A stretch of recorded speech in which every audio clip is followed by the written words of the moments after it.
We're doing another video for our divisional round NFL picks against the spread. Can't wait to get into this. Going to talk about some of the games from last week as well. Talk about some of the prop bets we made too, and I'm sure going to get into some other stuff as well. Before we begin, please hit like, subscribe, comment below, share this video. Visit the link in the description for the merch store. As always, I'm wearing something for the merch store. It is our March is Greed Month t-shirt. Our greed is the sin of the week, so make sure you honor sin. It's honor greed. Of course, it's in March, but it's in 2 months. But you can never appreciate it soon enough. You can get that shirt as well as everything else at the merch store. You could change the colors of the shirts. You can get long sleeve. You can get hoodie, women's tank top, and infant onesie. We have our mugs. We have our famous apron. We have baseball caps, and we're going to be adding some stuff too in the coming weeks. So just check that out soon. You can go to Amazon, buy my books. The most recent one is Sources of College Years, where I made fun of people, all these wacky people on the book cover here. They're all featured in this book, and you can read all about them here. You can read my first book, which is Safety and a Field Goal, which is a top 5 topic book about the NFL, mostly serious stuff, but some fun stuff too. And I will always bring up super chats, super stickers. That's the best way to support the show. Q1 is here, unfortunately, so ad rates are down. I've been saying it since like November. Q1 is coming, and it's finally come. So if you guys really want to help us out, that's the best way to do it. And I want to thank Kevin Kovac for giving us the biggest super chat last week. So if you guys, like I said, you want to keep the show going, that's the best way. All right, we're joined by Evan Daniel. Evan, how are you? How's your week 19? Well, week 19 starts for me with the San Francisco 49ers somehow pulling out a win. We didn't see it coming. We didn't think it was possible, but we are here, a Niner show. And, of course, we have to, I guess I will say I was wrong. That was the one matchup of all the teams, of all the possible games to play, that I was most concerned about. It's going to Philly. And we bet it early. And that's really the teaching point here, is that we identified a line that was a mistake in the hypothetical lines the week before. And this is prior to week 18. This matchup was not set. Other things had to happen for it to be set. But we said if this matchup happened, minus 130 money line, minus 2.5 at minus $1.05 was an incorrect line. Play it now. And if I were not a fan of the team, I would have hedged back playing the Niners +6. And I would have played back Niner money line and just scalping a middle in some capacity. But as a fan, there was no reason for me to do that. I'm more than happy to lose bets on the Eagles money line and essentially pay for my team to advance. So that was one fantastic game for me and for my family to watch the game together as fans. And we'll get to that game in a little bit. I don't want to go out of order. I think it's easier for us to go in order as we recap some of the games and some of the strategies that we talked about with live in-game props and live in-game betting in general. But week 19 was great, win or lose, because my Niners get to advance, even without Kittle. Very sad. George going down really is painful to watch. He's one of my favorite players. Almost every Niner fan, he's one of our favorite players. And to watch him go down in that fashion is a real shame. Fred Warner possibly coming back next week, not this week. He was never going to play this week, but just having him back on the field, you can see injected a lot of life into the team. But not having George is going to be really, really challenging for this week, and of course if they advance going forwards. But we won money. We did very, very well. There were some games we'll talk about that were golden opportunities that we took advantage of. There was a lot of good football to watch, a lot of good finishes, maybe not good games, but certainly good finishes in some of the games. So that was exciting, and we did pretty well. So we didn't win our picks. I went 2-4. I don't know exactly where you went, ATS. But I had 2 out of 6 games against the spread. That's not very good. That's not a losing week because we pretty much won money on every game. I wish I went 2-4. That'd be great. I went 0-6. 0-6. Oh, did you? I went 0-6. I won 0-6 and I made money. I made 2 units thanks to the prop bets, which we'll discuss. It didn't feel like. And that's the key. You don't have to get the games right pregame. Yeah. What we want to do here, we want to make sure we give information for both sides of the game. Mm-hmm. Somebody might like my handicap, might not like yours, or vice versa. But hopefully there's insight that we can give you that can make the game more enjoyable. And for somebody who's betting pre or mid game to help them make money. Even if we got the game wrong, we agree we both liked the Rams last week laying 10 plus, and we were both wrong, yet we both made money on that game. We did. I only regret 2 of my picks. I think well, I'll get into it in a bit, but I definitely regret 2 of my picks. It felt like a couple games were coin flips, like Green Bay, Chicago was a coin flip. Jacksonville, Buffalo was a coin flip. Those games really could have gone either way, so I'm not upset about losing those. And then this Rams Panthers game, we might as well get into it. This Rams 34, Panthers 31. Well, just before you get into it, the fact that you bring up the coin flip is very important, because what did we say last week when we discussed the games? We said this game is a coin flip. We said this Green Bay Chicago game is a back and forth game. Buffalo Jacksonville, we both would have liked to pick both of those teams to advance, except they played each other, right? So there's a lot of games. And by the way, I was looking at the hypothetical lines for next week. All but 2.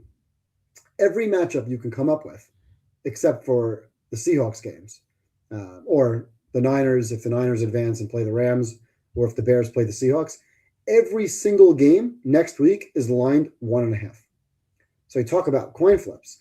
We can make an argument for either side, and that's why it's so important to think more about live betting. Because what did we say we were going to do last week about Chicago? And we'll get to that obviously next. So I like the team that's behind. We're going to bet the team that's behind. I don't know who's behind, but I like the team that's behind to cover. If I'm getting 3.5 or 7.5, or in that case 17.5 points, that's the way to go. Not flip the coin from the pregame. So that's where I wanted to just cut you off. My apologies on games that are relatively coin flips. But now I think we can get into the one game we thought was really not going to be at all a coin flip. Yeah, of course. The Rams favored by 10. I was surprised that it was close, but at the same time, it wasn't close to start. It was 14-0, and then it was 17-7, and then Matthew Stafford banged his finger on a helmet. He was not the same after that. Now, on the final drive, he did look good again, but for the third quarter, he looked terrible. Now, I was watching the game with my dad. My dad watches games, but he's not watching games multiple times like we are. So he's like, and I'm sure he hasn't watched too many Carolina games, because they just haven't been on national TV. And he's like, why does Bryce Young look better than Matthew Stafford? And I'm like, I think Stafford's hurt. He's like, it doesn't matter. He's like Bryce Young should be MVP. He's obviously joking there, but it's Stafford. Stafford looked awful after he banged his finger. He looked hot to start, and then he was bad for 2 quarters in a row. And then, like I said, at the final drive, he came through in the clutch. Didn't help that Puka Nacua dropped the touchdown right before halftime too. So this game could have been, I think, higher scoring for the Rams. I think the Panthers played their best game possible, and that they still came up short. The Rams played a bad game after Stafford got injured. And so, as far as this result, if they play this game 10 times, I think the Rams cover more often than not, assuming Stafford doesn't bang his finger every time. But speaking of Stafford, I know you did this as well. We bet his passing yards over. I did get 300. I wasn't sure. So I bet 259.5 over, then 300 plus, which he hit, and then we hit 325 plus. He did not hit that, so that was plus 750. Unfortunately, we didn't get that one, but we did clear the ladder a couple of times. So what'd you make of this game? What'd you do prop wise? Well, on the props, I went for the 300, which we hit 325 and 350. And of course, we didn't get to the 325. The bigger numbers, the 350 was like plus 1,500. 300 was good.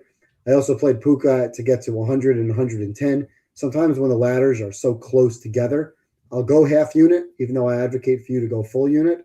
But you really have to mitigate risk in some capacity. So you can't just start throwing, $100 5 times, 10 times. It just gets too crazy. Yeah. So if you're playing 100 and 110, to me, they're so close together, just go half and half, because one of them is, let's say, plus 280. The other one might be plus 500. So he got that on his last pass. He got to 100 on his last reception. He got to 111. But really, for me, this was more about kind of shock that the Rams were playing the way they did. Now, I get it.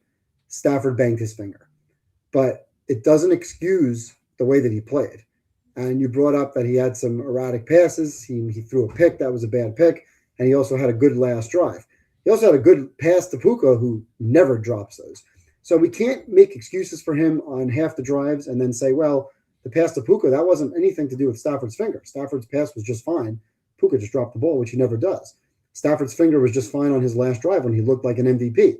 That's what an MVP does. You take the ball with 2.5, 3 minutes to go, drive the field, put the ball in the end zone. So I can't make excuses and say that it was the finger, because here's what I saw from the Rams, and this is what we've discussed now numerous times. The Rams were 3 for 13 on third down. They were 3 for 13 on third down in this game.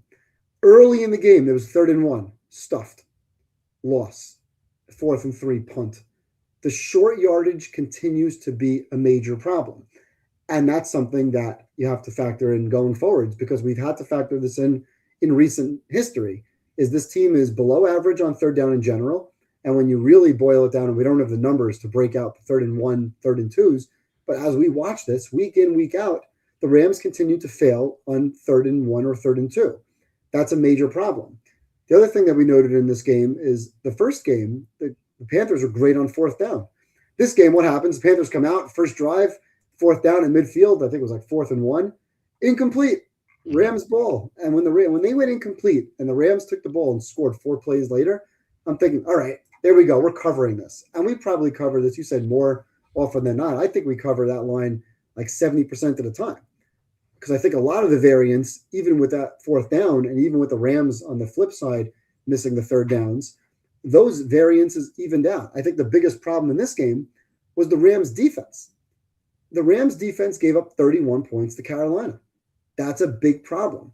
Granted, the last touchdown Carolina scored, that was on a blocked punt that led to a short field. What do you know? The Rams special teams again being a problem. You remember when we lost Rams plus 3.5 against Philly, that was a blocked field goal. Forget the touchdown that get the cover, but that's not the point. The point is the blocked field goal, right. The blocked punt, the special teams punt return for a touchdown that they gave up against Seattle. Special teams continues to be an issue for this team, and their short yardage 3rd downs continues to be an issue for this team. And in this game, their defense was not great. Now, Bryce Young was awful. So your dad saying that he was an MVP caliber is kind of funny. Bryce Young was pressured 20 times. Bryce Young was 4 for 17 on those dropbacks and passes for 2.4 yards per attempt. Nice. It's embarrassing. Okay. That's not bad. That's beyond not an NFL quarterback. Now, to his credit, Bryce actually was okay in the game. And that really, to me, speaks more volumes towards the Rams defense in general, because Carolina was 5.2 yards per play for the game. They were 5 for 12 on 3rd down. They did not convert a 4th down. They were 0 for 3 on 4th down. They lost the turnover margin, and yet were in position to win this game with 4 minutes to go. I am very disappointed with what I've seen from the Rams, and we'll talk about the Rams game a little bit later, but there's a lot of things, small things. I still believe that they're the best team in the league. I can't put anybody else ahead of them right now because Buffalo is too banged up to go ahead of them. So I'm with you on Rams being number 1 in football. But I've told you this a few times. The best team this year, the Rams, would probably be, to me, in my power ratings, number 6, maybe number 7 from last year and from previous years. I don't think the top teams this year stack up with what we've seen in the past. There's just a lot of flaws. Every team is flawed. This team included. Special teams, short yardage, and I don't know what happened to that defense not being able to get stops in big moments. But I'm not putting that game on Stafford's finger. Stafford was fine when he needed to be fine and made mistakes other times throughout the game. This was more about short yardage and their defense, and that was very, very disappointing. I still think the finger was an issue. It's diagnosed as a sprained finger, so like it wasn't just a bruise or something. So I think that it's something that could affect a quarterback sometimes, and then sometimes the throw is just gonna be fine. Like if you look at like percentage of passes that are gonna be bad, with Stafford's very low normally, but I think it would just increase if he's injured like that. But I don't know what to make of it this week. We'll talk about the game in a bit, but we'll see. He's going to play, so we'll see about that. We can't say that about every NFC West quarterback right now, which we'll also get to. The one prop bet I lost in this game was, and this is not something you bet. I bet Panthers team total under 21.5 points at halftime. And the reason I did that is because the Rams have had a history this year of just suffocating teams defensively in the second half. Like the Jacksonville game, the Tampa game, they did that a lot. And I thought I thought that they would just clamp down on Carolina, and they did not do that. Their defense was an issue. I will say though that, and a commenter posted about this yesterday. Quentin Lake returned this past week and wasn't himself. They just gave him a huge contract, so they obviously value him like very highly. He's a talented safety, and he's going to be more acclimated this week, so there's a better chance the Rams defense turns it around this week. I don't know why they would suddenly decline like this. It's 2 weeks, two games now against Carolina where they've had issues against them, but they've generally done well defensively all year when they've been focused. So we'll see. I'm not like overly concerned about the defense. I am worried about the special teams. You're absolutely right about that. It's just they keep screwing up the special teams so badly. I mean, the defense on the last few weeks, granted, Arizona, 20 points, not a dominant performance. They gave up 27 to the Falcons, although I think one of those was a special teams or a defensive score, if I'm not mistaken. Seattle, of course, gave up 38 points. Again, one of those being the punt return for a touchdown. Yeah. I'm trying to think. Yeah, there was Bijan had a 93-yard touchdown. Right. And that's pretty crazy. No, the Rams were the ones with the special teams. They had a blocked field goal for a touchdown. So outside of the Bijan giving up a Bijan run. Oh, no, Jesse Bates had a touchdown. There was a pick six. I knew that there was a defensive touchdown. Yeah. So, their defense just hasn't been rock solid. I know their defense is better. So I'm trying not to really put too much stock in the last 5 games, but something is off with this team, and I'm still not willing to drop them out of the number 1 spot in the ratings. But not being able to get some of those big stops against Carolina was alarming. Now the last one, team started at the 5-yard line. What are you going to do? Right. That's pretty hard to keep them out of the end zone. But they weren't good. They weren't great. Yeah, we'll see. I think they have the personnel to rebound, but they have not been good defensively for sure. And they will play Ben Johnson, as Andy just pointed out. And speaking of Ben Johnson, he had the comeback here against the Packers, 31-27. The Bears were down 21-3 at halftime and 21-6 at the end of the third quarter. You texted me and said you had the Bears money line. You bet it live at like plus 900. 940. And when you texted me, I looked, I was going to bet it too, but the best I could find was like plus 680. I'm like, I missed the best number. And I'm thinking, okay, if they go back to 900, I'll bet it. But it never went back to 900. So I didn't have it, unfortunately.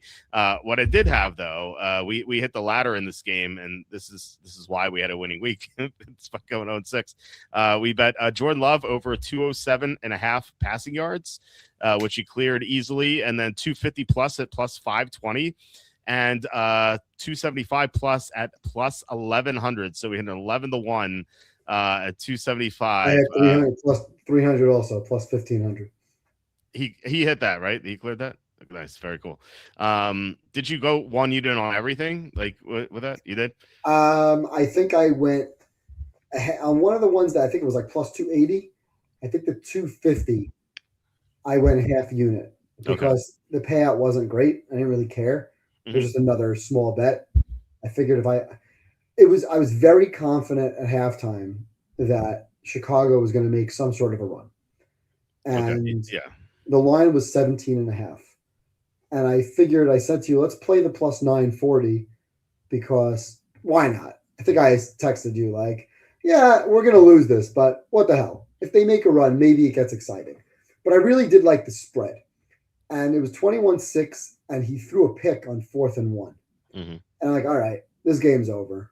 But Green Bay still was throwing the ball. So at halftime, to get to 207 or whatever Love's yard prop was, I thought it was a very reasonable price. And I thought that because the Bears were probably going to push tempo, they had to play fast, I thought they would score. And I thought that would force Green Bay into situations where I've seen them in the past, even with bigger leads late in the fourth quarter, they've thrown the ball downfield.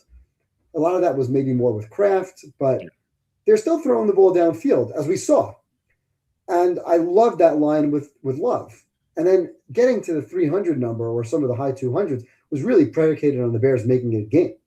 So that was great. What I didn't do, because I had Chicago with the spread and the team total over and just needing Chicago to come back for the Green Bay props, I did not play Caleb's yardage props at all. Zero. And that was a big mistake. And I should have played at least something on Caleb. I believe he had 78 yards at halftime, if I'm not mistaken. And at that point, his line was somewhere a little bit over 200. So sometimes, and we're going to talk about this when we talk about Christian Kirk, because this is a listener brought this up, and I'll explain why that was a good bet when we talk about the Texans game. For Caleb to get from 78 to 225, call it, that was his like minus 10. That was his like break even point. So all the plus money ladders were way beyond that, 250, 300. And in my head, I'm thinking, he's not going to throw for 200 yards and a half. It's very unlikely he's going to throw for 200 yards and a half. Just not enough possessions, and the short field, and there could be PI, or maybe they could break a run, something, or maybe if they're going to get back into the game, maybe there's a turnover of some sort. Mm-hmm. So there's just not enough yards to go around. I did not anticipate him having long fields and then not scoring, and then again because they didn't score, and also Green Bay. Let's be fair.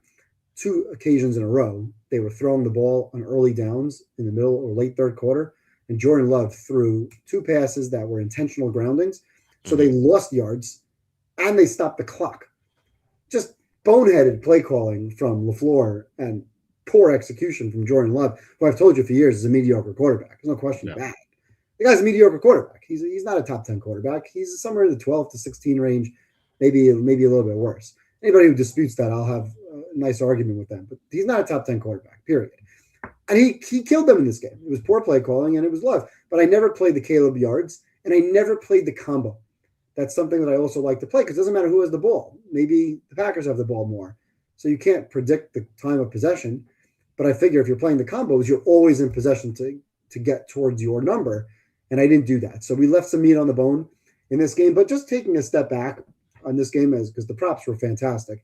I was also playing Loveland because Loveland was a very high volume target share. So I was pounding Loveland to 125, 150. I think he ended up with 137. So I didn't get the 15 to 1, but we got the plus 750 at the 125 level. But here for me, this game was more about Ben Johnson.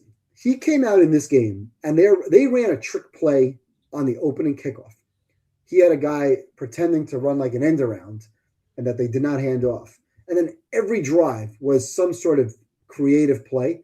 To me, he was treating this game almost like it was an all-star game, as opposed to line the ball up like you did against the Eagles on Thanksgiving weekend and smash mouth football. Got a good offensive line, run the football. He was trying to get too cute throughout the beginning of that game, and they found themselves in a hole. He even went for it, like 4th and 4 on his own, 32-yard line. Yeah. I love aggressive coaching. Don't get me wrong. I complain about Shanahan more than anybody with respect to his lack of aggressiveness. But there's a time when it's just flat out stupid. And that was a stupid play. So it was a bad play, and it was a bad decision to go for it on your own 32-yard line.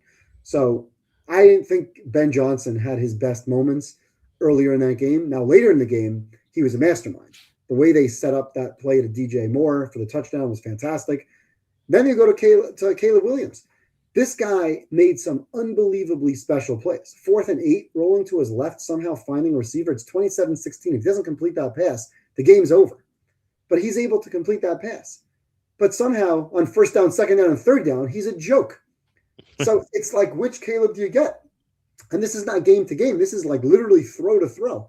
He can look awful and so erratic and off on his accuracy on one play. And then 2 plays later, he looks like a mobile Peyton Manning, which is incredible. He makes some of these incredible throws on the run, which most quarterbacks in the league can't make. But he's got to improve his consistency, his accuracy, because it can't just be 1st, 2nd, and 3rd down, go down the tubes, and he makes a magical play on 4th down every single time. Eventually, it's going to catch up. So, and by the way, red zone, we talk about red zone. Chicago was 2 for 5 in the red zone, and they had 2 picks on 4th down in the red zone. Yeah. So, I mean, they really, to win that game, they needed Green Bay to give it back. Green Bay gave it back with abysmal play calling, poor execution, a missed field goal, and a missed extra point. Otherwise, Chicago, we're not having this conversation. The conversation is about Ben Johnson screwing around early and Caleb Williams being utterly erratic with the football. But the Bears believe, we know they're not as good as their record. They're absolutely overrated, but they're confident. They're getting these wins in big moments, which is very, very, it's a powerful thing for a team to believe late in games. And just another wild win that they didn't deserve. But hey, you got to keep taking advantage. If this team is behind, you got to bet them. They've proven they can do it. They're not going to be afraid. But this time we got to play the Caleb Williams passing yards. I can't believe we went out of that game. We killed it. I mean, so much so that I had random people sending me DMs. I saw your friend Tom wrote something like it was like one of the best gambling nights of his life. Yes. People are just loving the ladders when they work. And I'm just thinking like, hey, we've been doing this for a while. This isn't the first time we're winning money on a team coming back. Like, how many comebacks have you seen in football? We could have had the same conversation 4 years ago when Trevor Lawrence came back with 4 touchdowns down against the Chargers. I mean, these bets exist. The problem, the difference now, not the problem, the better now is that we have live betting with FanDuel and other apps that make it so easy to just go online and with a push of a finger, you're getting 7-1 on bets that should be even money or 2-1. So you got to take advantage. Don't be afraid. Don't be gun shy.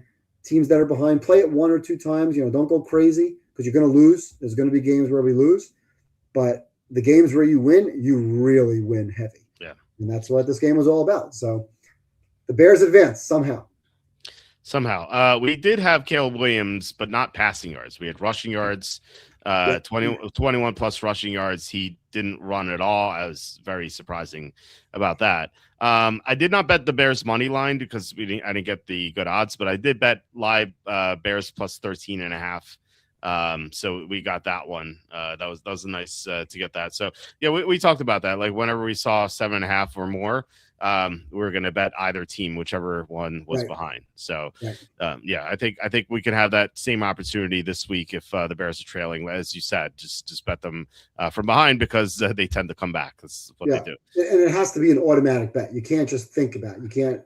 Maybe if they'll go down more. Right. No, have the strategy pre-game to go in and know what you're doing, unless there's an injury or something that's, really talks you out of your bet. Or you go into the game saying, hey, I love the Rams alt line minus 14.5. Like, I don't care. Okay, fine. But if you go into the game with any sort of thought of, hey, the line's right, and I think I would tell you, with a lot of these games that the line feels right. Mm-hmm. I don't think Vegas is making mistakes in these markets. I think it's such a good, the markets really haven't moved all week for the most part. Maybe the Bills flipped -1 to +1, but whatever. You're not seeing a erratic line. Last week, we saw the Eagles go from 2.5 on the look ahead to 3.5 at the open to -6, and then come back to 5.5 at kickoff. Like that's a huge line move throughout a week with only 6 games happening. So I think Vegas knows what's going on. They know what they're doing. And if you feel that the lines are right and you can get a 7-point variance because of an early, something that happened early in a game, you just got to go in and take it, right? Just, hey, I'm getting the Bears. The Bears are +1.5 in this game. I'm getting the Bears +7.5. I got to take it. I'm getting the Bears 10.5. I got to take it. So, and take a little money line. Why not? If you feel it's going to go in that direction, at some point, you don't have to win the game. You can hedge it at some point. You can play, you can scalp off. You can, dare I say, cash out. You should never cash out. You just bet the other side, but for a minimal amount. But there's ways to play these games where if you go in now, it's like, hey, that line, that Packers Bears game, I really don't know what's going to happen. It's such a toss-up. Great. Awesome. I agree. One team's going to go up at some point. There's your value. Yep. Absolutely. One of the games that flipped, as you mentioned, the Jaguars were underdogs and then they went to favorites. So that kind of went the wrong way for any sharp bettors, or maybe this was just a teaser movement. But the Bills beat the Jaguars 27-24. This game really could have gone either way. As I said in the opener, like this could have been a coin flip. The Jaguars, well, first of all, Andy and I discussed this last night. I want to get your opinion on it. First of all, Josh Allen had that amazing play, and granted, like he was injured. He also banged his finger and hurt his knee, and then he had that 10-yard tush push to take it to the 1-yard line. And then the Bills they did not kneel down, as even the announcers are talking about like potentially kneeling down to take it down to like 20 seconds because the Jaguars did not have a timeout. So they scored, and this is a topic we talked about last night, where on one hand you could say like, why would you give the Jaguars a minute to drive down for a field goal, not even a touchdown, like just a field goal. On the other hand, as some readers brought up, I think Andy did too. It was like, what if like they take a penalty and suddenly they're at the 6-yard line, like a false start or illegal shift or something stupid or ineligible downfield. I think I still would have taken the knee personally, just to drain the clock, but that's just me. But I was surprised that Trevor Lawrence threw the interception on the first throw on the drive. Like he had a minute left and it was the first down. Like he didn't need to force it, and I know it's deflected, but it was still a rough pass. It's a tough pass to make. So we really wanted overtime because in that game we had a number of props that were going. We had Travis Etienne. We had him at over we had 40, 20, 50. Yeah, we had him over 27.5 receiving yards at the base. We hit that. 40 plus was plus 320. We hit that. And then 50 plus at plus 680, he was at 49. So we needed one more yard. And I remember him scoring that 12-yard touchdown. Like, why couldn't that be 13? And it's still a time left. So I thought maybe he could still get there. He did not. We had other stuff too. We had before the game, we bet Lawrence and Allen 475 plus combined passing yards, which we hit. But we also bet 600 plus at plus 600. And that probably would have hit in overtime. It did not. And then the one prop that did not come close was Trevor Lawrence over 42.5 rushing yards. I don't know why he didn't run in the second half for some reason, but in overtime, he could have run for a 10 or 12-yard gain and to get there. So we had a lot riding on overtime, and we still won money on the game, but it could have been another monster had that game gone to overtime. So what are your thoughts on this one? I also had first half ending in a tie at plus 890. Right. And when they somehow got down and had a defensive offsides and Cam Little's lining up for, at that point, it was a 54-yard field goal. I'm like, yeah, this is a chip shot. And it looked like it was going straight through the middle, and it took a nice left turn and missed. So I missed a plus 890 at halftime, and that game, more times than not, I would say with a minute to go and Cam Little, assuming he can make a 54-yarder, they actually showed the target field goal line was midfield, which is just insane. And that brings us back to your question. I thought not taking a knee was one of the worst coaching decisions I've ever seen watching football. And I'm not trying to, this is the best game ever, worst game ever, worst decision. That was one of the worst decisions that I've ever seen on a football field. And it's even worse because this is the same team that lost 4 years ago or 3 years ago on a 13-second drive. It's not like McDermott and Josh Allen assume that they're going to win that game because they've lost that game before. If they lost that game in overtime, okay, that's the only thing anyone's talking about. Yeah, what if they got a false start? What if they got a holding penalty? What if they got a false start or a holding penalty on first down? You have the same chance of getting a holding penalty or any sort of penalty on first down than you do on second or third down. The difference, of course, is now you have 3 downs to fix it versus 2 downs to fix it. So someone who's going to say, well, they could have had a holding penalty on second down, and now it's first and goal at the 11, second and goal at the 11 instead of first and goal at the 11. You know what I say? Don't hold, don't false start, run the same exact play that they had ran. I don't know how many times they ran it, but they were running it with great success. Allen just pushing himself to the left side of the line. It was working pretty much every single time. We saw the Patriots take this knee. I forget what game it was in, but they did it in a game a couple of months ago, earlier in the season, where they took a knee, and they didn't even take a knee to lose a yard. I believe May took the snap and kind of like went forwards a little bit, so he didn't lose any yards. It was just a no gain where he took the snap and then went forward to his line. And Jacksonville was letting them walk in, obviously, right? Jacksonville's not trying to stop them on that play. Right. They were letting them walk into the end zone because chances are, with 4 or even 3 chances from the 1 yard line, the odds are in your favor that they're going to get into the end zone. And then if they get into the end zone, and by the way, they almost missed the extra point. That extra point was not a gimme. That extra point was a little bit to the left. Okay. And I was thinking, this is crazy. They're absolutely going to give up a field goal here. Now, the other school thought as well, they need a touchdown to beat us. And we're going to keep them out of the end zone. There's a minute to go. They have no timeouts. Like, first of all, you're playing to win the game at that particular time. If you take a knee and it goes down to the 20-second mark, you call timeout. I believe they had a timeout available. I think they had 2 timeouts. Even if you're on a timeout, you don't need it, right? You line up, you do it again. If you don't get it there, I'm almost positive they had 2 timeouts. You would run that same play on the next play and say, hey, this is what we're doing at 20 seconds and then at 10 seconds. And if you run that play at 20 seconds and you don't get it, and then you call timeout with 15 and you run it again, you give the ball to Jacksonville with 10 or 15 seconds to go. They have 1 play to get 27 yards. They can still get it. I almost felt like he was trying to get it in one shot. It made no sense. They ran for 160 yards in the game. So they were running the ball at will. That was a big concern going into the game. It's a big concern now. Buffalo's run defense was poor.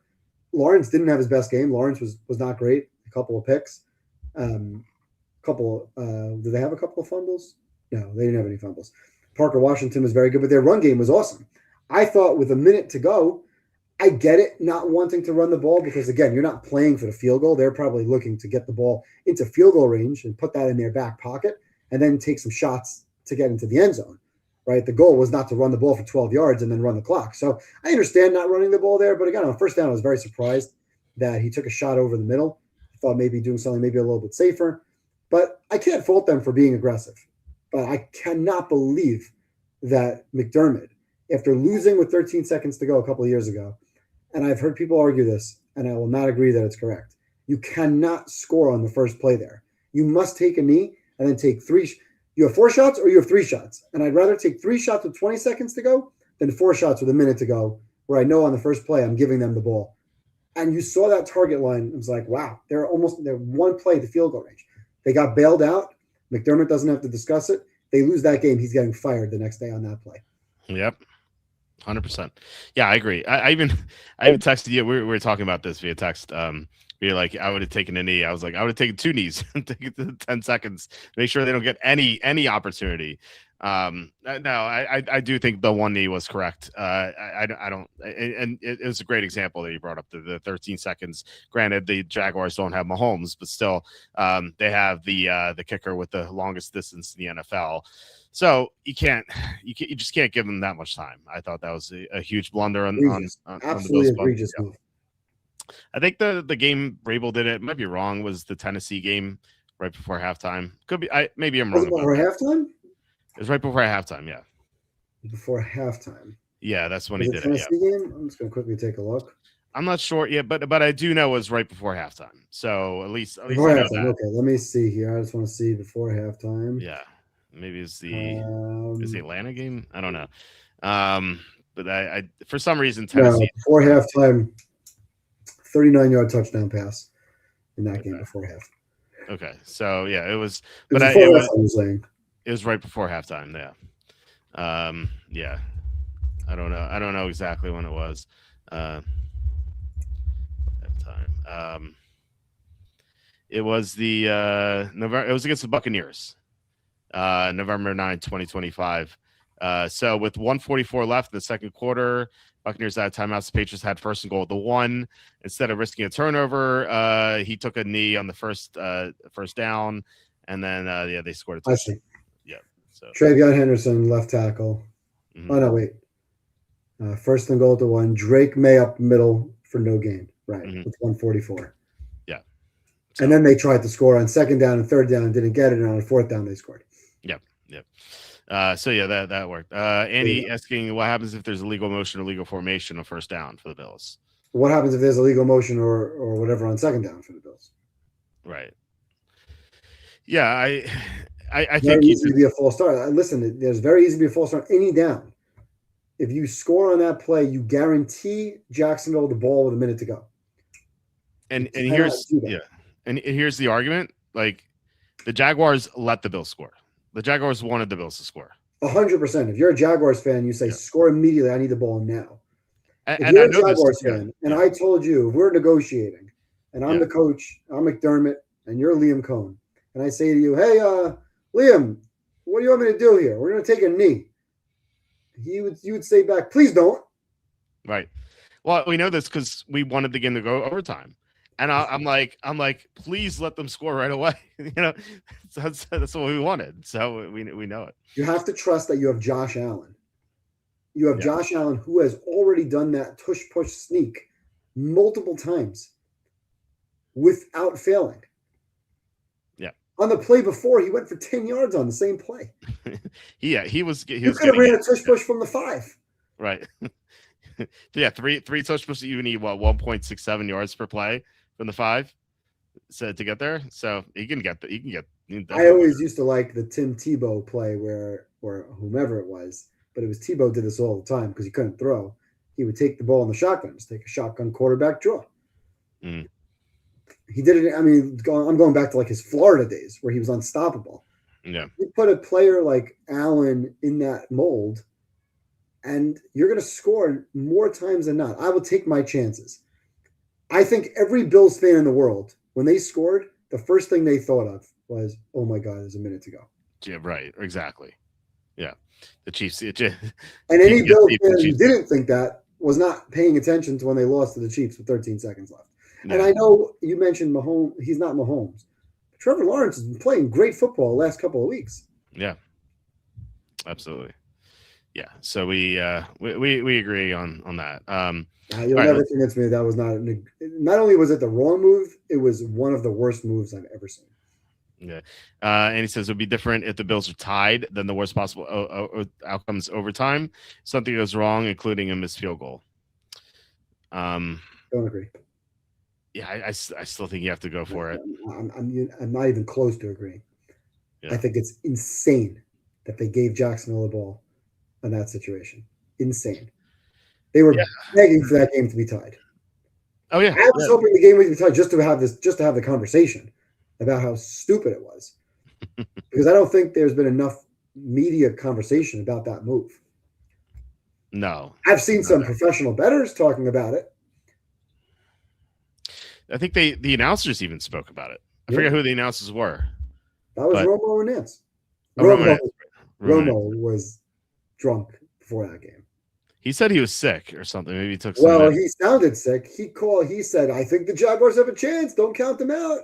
Like, even though they're underdogs, but maybe the Bills are the overdogs. I mean, he was like all over the place. It didn't make any sense at all. There was a lot of weird announcing. Did you see before the Texans game that they showed a graphic of Jimmy Ward? You know, they show the defense, they show the roster. Yeah. Jimmy Ward's out for the year. Right. I didn't know Jimmy Ward was playing that game. I thought he was out for the year too. He's out for the year. Yeah, he hasn't played at all. Out for the year since the beginning of the year. Yep. There's been some bad announcing, and Eagles fans know this from the Eagles preseason announcers, where in the same booth we had Kevin Riley, who always said "my Philadelphia Eagles," like always my, and then instead of Maurice Jones and Maurice. He used to be like Maurice Drew Jones with the Jaguars, and then when his color analyst is Kevin Tollefson, who when Nnamdi Asomugha joined the Eagles, he's like, there must be so many young women lining up at Nnamdi Asomugha's door to cook and clean for him. What did you say? Nnamdi Asomugha, he made his rounds. He was, I think he was on the Niners at one point. He was great. Yeah, it was great for. He's great for the Raiders. He was great until he hit 30, and then it's just like all downhill from there. That's when the Eagles signed him. He was terrible for the Eagles. Get the damn lead and put pressure on the Jaguars. No timeouts. I mean, they got I don't know. They would have gotten the lead anyway if they just knelt down one play. I think. Not going to convince me otherwise. Anyway, let's move on. Well, we had your 49ers 23, Eagles 19. There we go. So as happy as you were, there are a lot of people here who are upset. There's that viral video of the kid who was like, Patullo should be flipping burgers at McDonald's. And then I showed up, I was at the dentist today, and the one dentist assistant, and like, she's like, hey, how are you? I'm like, okay, how are you? She's like, bad. I'm like, Eagles? She's like, yes. So that's the general sense here in Philadelphia. and as you mentioned, the line was moving up all week, and then it just went back from 6 to 5.5. And as soon as I saw that, I'm like, Lane Johnson's out, Smart isn't he? money. What? It's smart money. It's people who had minus 2.5, 3.5 playing it back. I thought it had to do with Lane Johnson being ruled out because he was expected to play. I thought all week, and then the Eagles are just a different team without Lane Johnson. And as soon as that happened, I'm like, oh man, this sucks. I still felt confident in the Eagles though, given the Niners' inability to rush the quarterback, and the Eagles overall, I felt like should have been able to move the ball in their defense against Brock Purdy, where Brock Purdy only scored 3 points against Seattle. So I still felt comfortable with the Eagles, and they had the lead for most of the game outside of that 7-0 early touchdown from Robinson. But they just made so many mistakes. A.J. Brown dropped 3 passes, 2 in a row, 1 on the final drive. Jalen Hurts made a lot of bad throws. There was a lot of bad play calls, like their 4th down play call at the end. It's like that's what you came up with, and they blew the timeout too. They if they hadn't called the timeout and they still went incomplete, they maybe could have gotten the ball back. And it's just like bad coaching all around. I felt like the Eagles really dropped the ball here. Prop wise, I didn't have anything this game. I know you had Saquon Barkley over rushing yards. We were having dinner. My daughter at the time was having like a full blown meltdown, so I just wasn't. I was not able to get to my computer to bet that. But it was a good call on your part to bet Barkley over the Niners. Have not been able to stop the run since Tatum Bethune got hurt. So, what are your thoughts on this game? Would you bet? Yeah, the only prop that I had, Saquon had 71 at the time, and I saw his line was like 92. And I thought, forget the 92. I'm going to play the 100, and I'm going to play the 125. First of all, he could break one and go even higher than that. I didn't go higher than that. The Eagles beat themselves. As far as the line movement, that's just the books have so much liability on one side. They have to slightly move the book, move the line, move the odds, because they need some buyback. They need something at some point to kind of balance their books in some capacity. And they just move the line, move the line, move the line. They hit a point of no return. They hit that 6. Okay, there's 6. We got it. Let's go back to 5.5. So I don't think it has anything to do with Lane Johnson or any injuries at that time. I think it's really just about liability and different books balancing their action. So I don't really get too caught up in that, but that would have been the smart play if I were not a fan, is to get ahead of the good line early and then get on a decent line for half a price late. Mm-hmm. At no point did I think the Niners were going to win the game. At no point. I was watching with my brothers, my dad, my sons, my nephews, and people were looking at me. I had the live odds open. I didn't want to look at too much because I didn't want to see, ahead of the TV, but commercials I would look just to see where the line was, the over-unders, team totals, and just the odds in general to see when the Niners would be favored. I think at one point the Niners were favored late in that game, but I never thought at all that the Niners were going to eventually win the game. I really had no confidence in them, but it was the Eagles. The Eagles were awful. You mentioned the A.J. Brown drops. Devontae Smith dropped 3rd and 11 before the final play. Ball hit him in the hands. He dropped that ball. He's got to make that catch. Tough catch. He's about to get hit by a bunch of no-name defenders, and he's got to make that catch. Ultimately, the game plan was bad. I thought they could have ran the ball down the Niners' throat. They didn't. There were multiple players on the Niners, and I'm a fan of the team. I listen to the Niner Beat Writer podcasts. I read everything there is to read. There were 2 players that played in last week's game that I had never heard of before they were on the field. That is number 49, Garrett Wallow, playing the weak side linebacker, who was great. Yeah. Great. I think he had 10 tackles. This guy was all over the field, and he was playing next to Eric Kendricks, who is a veteran player who knows how to play. And Kendricks had a phenomenal game, 11 tackles. He was the one who got the batted ball late. He's moving guys and putting them in position. Saleh did a tremendous job. They were unbelievable defensively. They didn't tackle great. For the most part, they were good. They were bend, don't break. They were good. Obviously, if A.J. Brown makes a couple of catches, the Niners might give up 30 points. But for the most part, the Niners defense held their ground reasonably well, and the offense did enough. Purdy was fine. Obviously, he's not great in that weather, but he was good enough. McCaffrey was fantastic.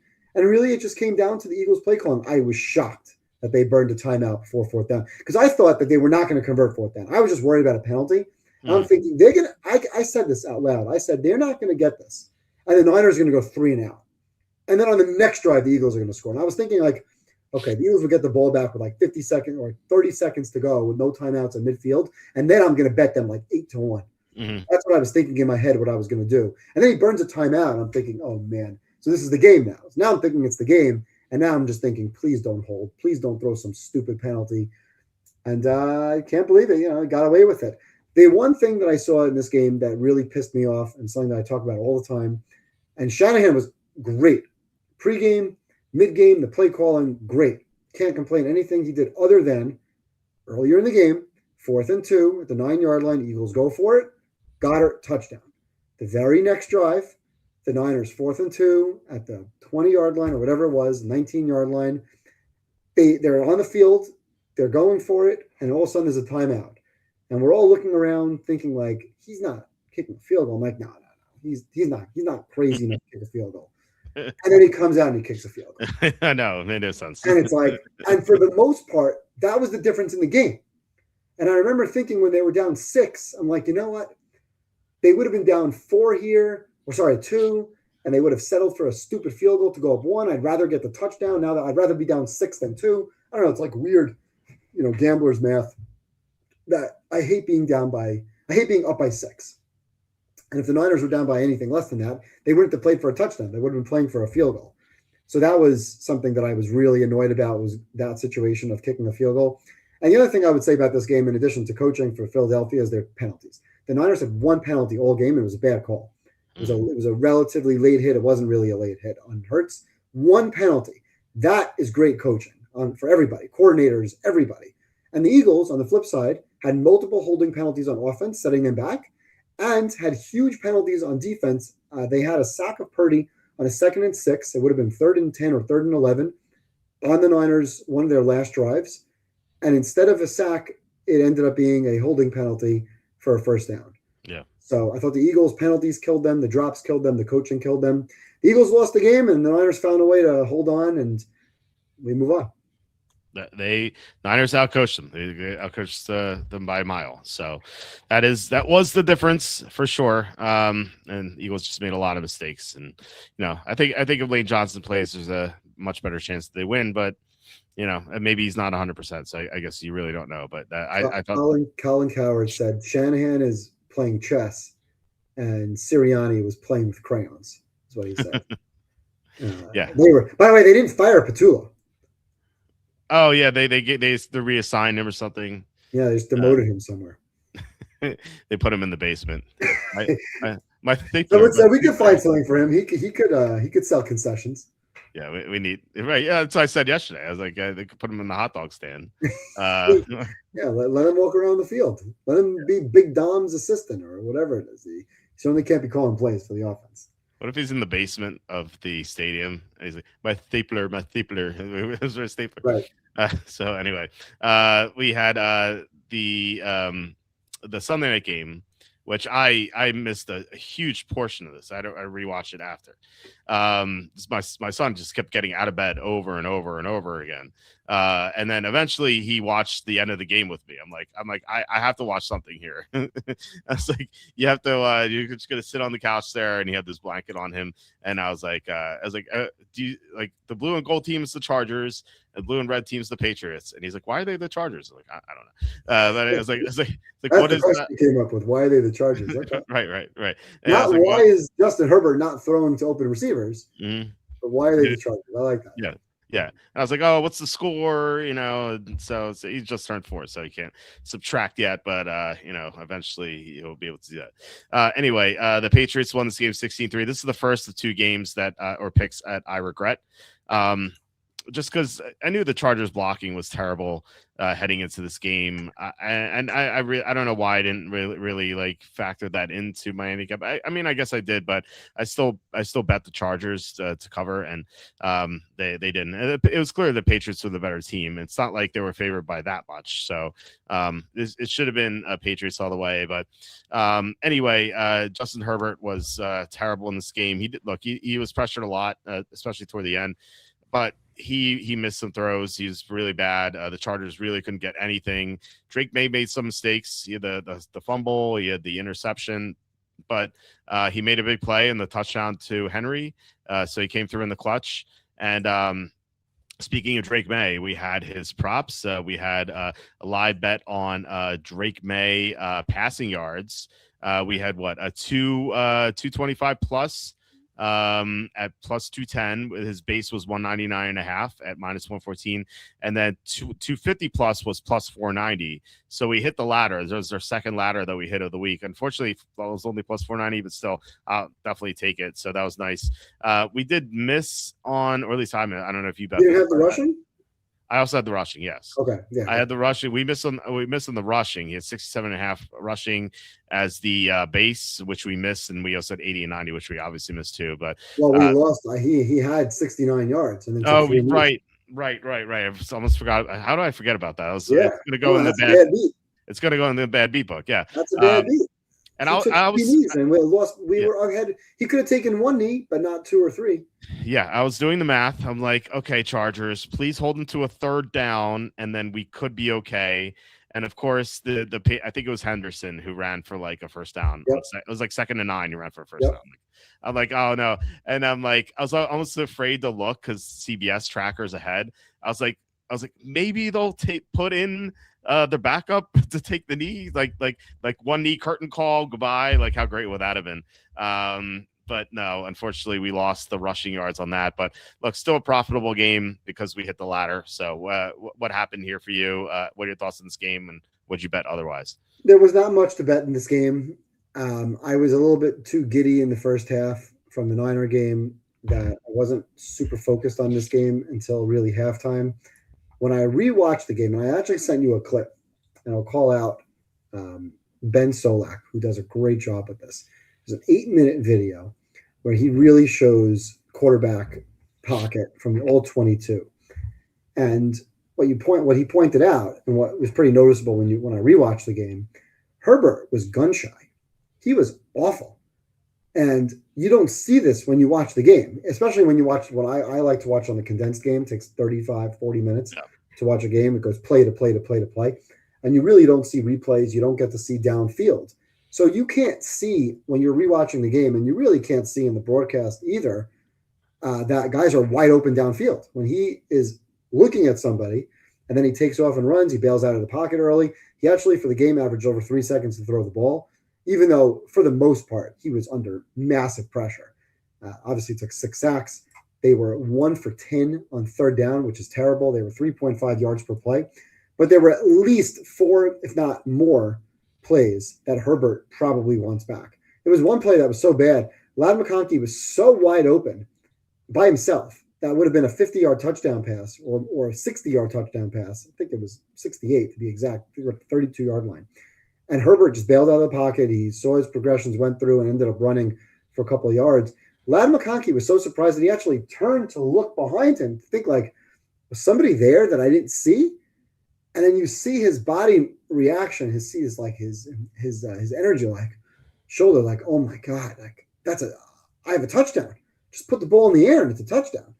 And Herbert didn't do that a couple of times. I don't know if he was seeing ghosts or what, but he had a bad game. And May wasn't great, but he was good enough. And the Patriots defense, aside for some of those plays that Herbert missed, Milton Williams was awesome. I mean, you could see why they paid him the money they did as a free agent coming over from Philly. He was fantastic with the pressure up the middle. And that's what it's going to take. It's going to take their defense this week when we talk about that game in a little bit, kind of to match what Houston's defense is going to bring, because the Chargers defense was pretty good.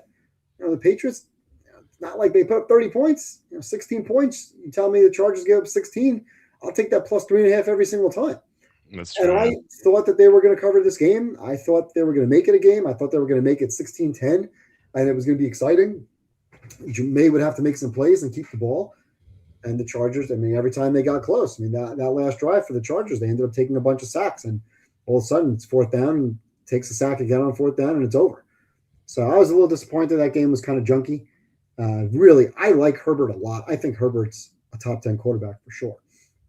You tell me you put Herbert next to Jordan Love, you'd have to be out of your mind if you're starting a team tomorrow and you have those 2 quarterbacks on the table and you pick Jordan Love over Herbert. Crazy.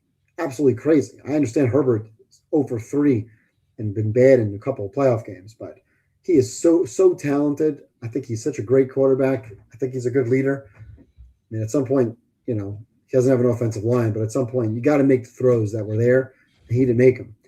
Their defense was good enough. Herbert wasn't good enough. To me, that was really all there was. And I was annoyed that we lost the May prop at the end. And I just wanted to get a better game. Like, we're generally, that wasn't going to be a big betting game for us.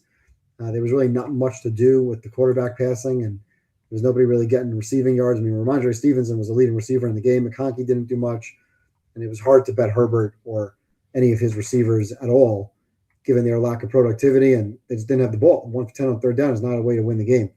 This was a bad game. Chalk it up. We would have probably had a contest pick at 3.5, a loss, and move on. The one bet I didn't make that I regret not doing is the Herbert rushing yards. I remember at halftime thinking, okay, definitely going to bet May passing, but I thought it was either May rushing or Herbert rushing at that point. And I don't know why I chose May rushing. Maybe I should have done both. But Herbert cleared the rushing yard prop, whatever it was at halftime. I think he did like by a mile. So I think the ladder would have hit there too. Maybe I'm wrong, but I know the base. I didn't play any Herbert props. I was too concerned with him getting beaten the hell up in the pocket. And I didn't know until really Monday morning after I saw the Solak video. It's, again, the 8-minute clip. I think I sent it to you. I didn't realize until I saw that clip as to really how bad Herbert really was. Yeah. He was awful. But he did get there with the running. So like I said, I was so close to betting that, and I chose May over that. I didn't want to bet like 3 ladders. Maybe I should have, but like whatever. Anyway, the final game, which is the probably the worst game of the week, Texans 30, Steelers 6. Anyone who looks at this, and I know like my dad didn't watch it, and he called me he called me the next day. He's like, "Oh, who won that game?" I'm like, "Texans won 36." He's like, "Wow, that was a blowout, huh?" I mean, yeah, anyone who didn't watch it might be like, "Oh, wow, Houston destroyed them." Well, it was 7-6 at halftime. It was 10-6 at the beginning of the fourth quarter. And then all hell broke loose for the Steelers. The Rodgers had that turnover, return for a touchdown, which I don't think anyone talked about this. Maybe I'm losing my mind, but I distinctly saw Rodgers get smacked in the face on that play. Like I was like, "Where's the the hit to the head penalty there?" But it wouldn't matter. I don't think the Steelers would have covered, but still, that was pretty frustrating. And then there was the pick six after a little bit later, and the Steelers finally allowed the touchdown drive in the fourth quarter. It looked like they gave up. They knew the game was over. So like there was I felt like a lack of effort on that drive defensively, but they just allowed, like, first of all, Chubb started running, and then Marks came back in, and then I know you had Woody Marks rushing yards. I had Chubb rushing yards in a parlay because he tends to be like their late game hammer, and then he was a little bit, and then Marks came back in. Outside of that, like, I don't know what there was to bet here. And I say I don't know, but Butters, who was on the show Tuesday, he came, he texted me. He's like, "What do you think about Christian Kirk ladders?" And I said, "I don't know." I'm like, I don't know. Let me ask Evan. And you said, yeah, it would be good, but I think you wrote like it would be good, but I won't go crazy with it. And then Kirk was nuts in the second half. Now a lot had to do with the Nico Collins injury. Like when Collins went down, suddenly like Kirk was just live to go nuts. But I mean, he was the focal point of their passing offense in this game, and even more so when Collins was in there. So a great call by Butters with the Kirk prop. And then, as Slew pointing out, you mentioned on the show betting the Texans defense touchdown, Steelers defense touchdown, and parlaying them both.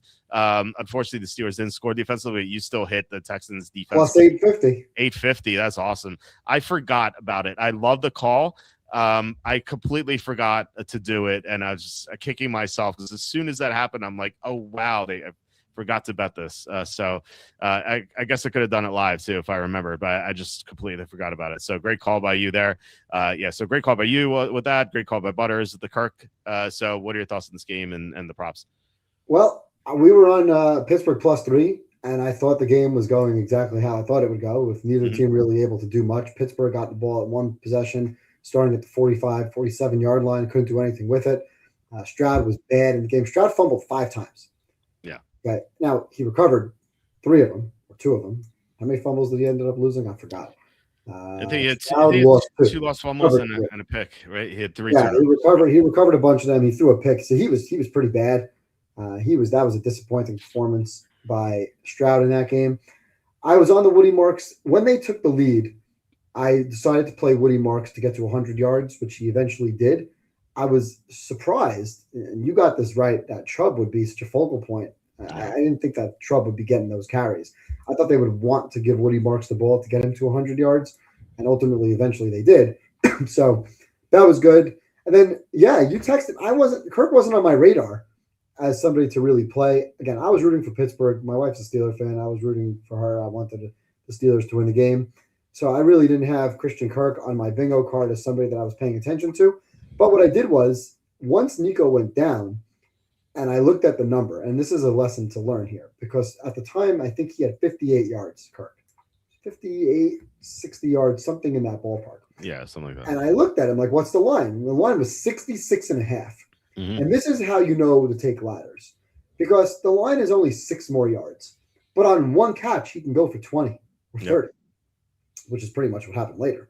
So when you say, oh, wait a second, I could take the over, because one catch without Nico Collins in the game is not unlikely, except for the fact that they're ahead, but they weren't really ahead at that time. I think that was at halftime, so it was 7-6. 7-6. So I'm thinking, I don't really want to bet Christian Kirk. There's a whole bunch of receivers. You never know who's going to be. Is it going to be Higgins? Is it going to be Hutchinson? Is it going to be Schultz? So you don't know who's going to get the ball. But I think 66 is not a bad number. But I didn't ladder it. I played it. And then he got a big play. I think he had like a 20-yard catch or an 18-yard catch. I'm like, you know what? He's going to be a focal point here. I'm going to play him to get to 100 and 125. And then I think at some point I took him to get to 150. And on the last catch, he had 46 yards. And I'm like, oh, my God, he can't get 6 more yards. Oh, my God. 200. So we ended up doing fantastic on Christian Kirk. I got very lucky. I played Jaden Higgins over 38 and a half. He got to 39. I also laddered him to 50 or 60, I don't remember. And then I laddered Hutchinson too. So he had 2 catches for 21 yards, and I think I laddered him to 40 or 50. Like I took each one of those receivers to get basically a 20, 30-yard catch, figuring one of them is going to get it. I don't know which one's going to get it. It turned out it was Kirk. And then that was it. Nobody else did anything else the rest of the game. And then, of course, the defensive scores, I didn't take the Texans to get 2 defensive scores. I took each team to get 1, and then I parlayed them. So once you get 1, you have a chance to get the other, and that pays a crazy number. I forget exactly what it paid. I'll tell you because I could do the math. It would have paid about $7,000. Yeah, there was like 65 to 1 or something. 140 to 1. I was on 140. Okay. Yeah, thereabout. Because I had a $50 bet. I paid $7,000. So if the Steelers defense got a touchdown, it would have paid 7,000 and like 9 to 1 on the straight side. That's crazy. So that would have been fun. By the way, I did that for one of the games this week, which we'll talk about when we get to that game. So why not? Okay. Not as much. Right, so yeah, I mean this game was just another horrible football game. It was a bad game. The defenses kind of dominated. The quarterbacks weren't good. The offenses weren't good. And it was just like one of those things where, the Steelers clearly didn't belong in the playoffs. It would have been better to see the Ravens perhaps in that spot. Steelers obviously earned it. They missed the kick, and then the Ravens missed the kick. So I would say neither team earned a playoff spot, but one of them had to be there. And this game was just a very, very bad football game. That was not a lot of action, not a lot to bet on, not a lot of excitement. See what happens now. Tomlin, of course, steps down. Rodgers probably goes to Minnesota or retires. And away we go with Houston. Great defense. Again, offense not quite there. Do you remember what the odds were on Kirk on those 100 and 125? The 150 I know was plus 1,500. The 125 was probably in the 750 range. Okay. I asked Andy this last night. I'll ask you. If the Ravens were in instead of the Steelers, do you think the Ravens would have beaten the Texans? Do I think the Ravens would have beaten the Texans? The way the Texans played on offense, I would say probably. Mm-hmm. Because Rodgers has no mobility. And Lamar, to me, would be able to move around. But Lamar wasn't great in the last couple of weeks of the season moving around. The Texans defense may have smothered him just like they did Pittsburgh. I don't believe the Ravens offense would have been as bad as Pittsburgh's offense. Yeah, I agree. So I believe that game, the way the Texans played, it would have been a much better football game. The Texans had 17 points in the game. Yeah, yeah, But and seven came on a drive where the Steelers just kind of gave up. So yeah, it's like really 10. I don't know. Maybe it could have been 13. You would argue. And Andy said no, Texans were going to beat the Ravens because their offense would have won because of the defense. yeah, I probably would have. Listen, I picked the Steelers to win last week. Yeah. I went 2-4 against the spread. I went 4-2 picking winners, and that was one of the games I picked. I thought the Steelers would win. I probably would have picked Baltimore to win. I like Houston. I told you from the beginning of the season when you were buried in Houston, I kept saying there was 1 week that I was ready to go under average, and I'm like, nah, I can't do it. Like I never. There's no point in the season where I had Houston as a below average football team, and I have them pretty highly rated even now. I've Houston number 7. Even without Nico, I still have them number 7. But I'm excited now that we did our hour-long recap. Now we can give a few minutes on the new matchups. Yeah, we could touch on the games, right? Where do I have Houston? I have 3, 4. I have Houston 5, so I'm actually higher on them than you are right now. Houston's defense is phenomenal. Their offense has been really, either slightly average or really bad. Yeah. Well, let's dive into the Week 20 games, the divisional round. The Bills are at the Broncos. The Bills opened as 1.5-point favorites, which made me think, oh, we got Pick'em minus 110 on the hypothetical line. I was like, yeah, this is great. And then now the Broncos are favored by 1 or 1.5. Now, I believe that has to do. I think the line moved because Josh Allen was limited on Tuesday, which we didn't see last week. We saw him full all last week, and then he was limited to start this week. So maybe that was a concern, but he does not have an injury designation. So he's going to play. We just don't know if he's 100% with all those injuries. He's listed as foot, knee, and finger. So no head. No head. Yeah. It's like, what if he was evaluated for concussion at one point? Yeah. Well, I guess not. So like one of those injuries might be bad enough that it might like really affect them. They did lose some receivers that like people made like a big deal about it. They're like, oh no, Gabe Davis and Tyrell Shavers are like, who cares? Like, what's it matter? These guys suck anyway. Like putting Keon Coleman on the field, it's actually like a positive, I think. And Cooks has been the number 2 receiver anyway. So we have that. Denver doesn't really have any injury status here, but I just think the Bills are the better team. Now, granted, we don't know how healthy Allen is. If you tell me Allen is 80% or better, I am definitely on the Bills. I already bet them, so that's fine. If Allen is less than 80%, then it kind of gets dicey.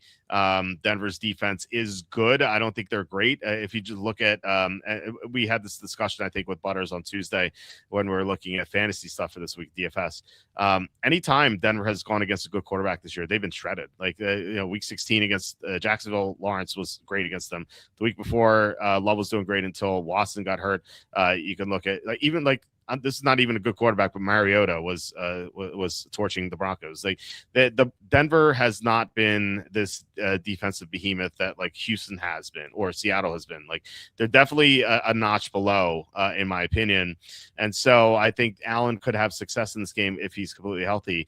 And if you look at Buffalo's big weakness, which is against the run, Denver does not run the ball well. They're in the 20s of EPA. RJ Harvey is, I think, extremely overrated. He just dances behind the backfield. The Broncos could get J.K. Dobbins back next week potentially, but they don't have Dobbins this week. And I just from knowing Harvey, like remember that Christmas slate on DraftKings where I needed Harvey to have a big game, and he just was awful against the Chiefs. Like this guy has been so mediocre all year. Like, even against the Charger backups in week 18, he was doing nothing. So I'm not convinced the Broncos can run the ball on the Bills, and that means I think the Bills will win this game. Granted, we don't know Allen's full health status, but like I said, if Allen's 80% better, I like the Bills a lot. What do you think about this game?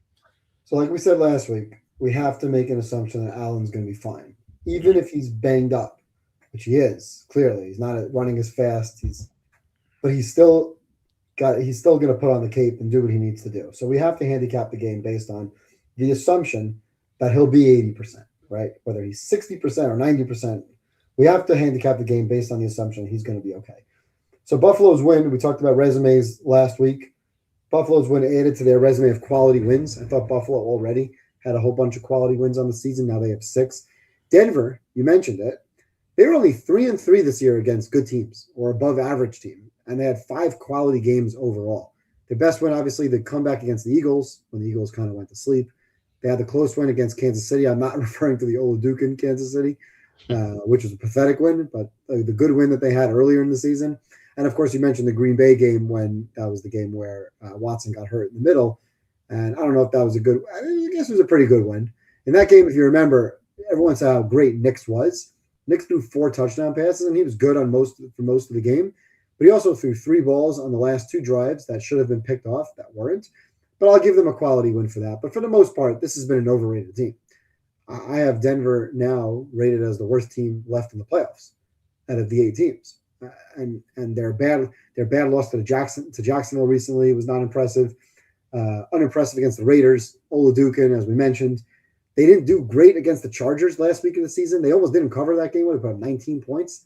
That wasn't an impressive performance against a team that was resting everybody. So I don't trust Bo Nix at all. And their offense really struggled. Their defense, I think their defense is better than you're giving them credit for. And I also think Harvey, I don't know if he's better than you're giving him credit for, but let's just say the Bills' rush defense is just putrid, right? So whether it's Harvey or Walter Football, last week Jacksonville ran for almost 7 yards per carry in a playoff game. So that's pretty bad.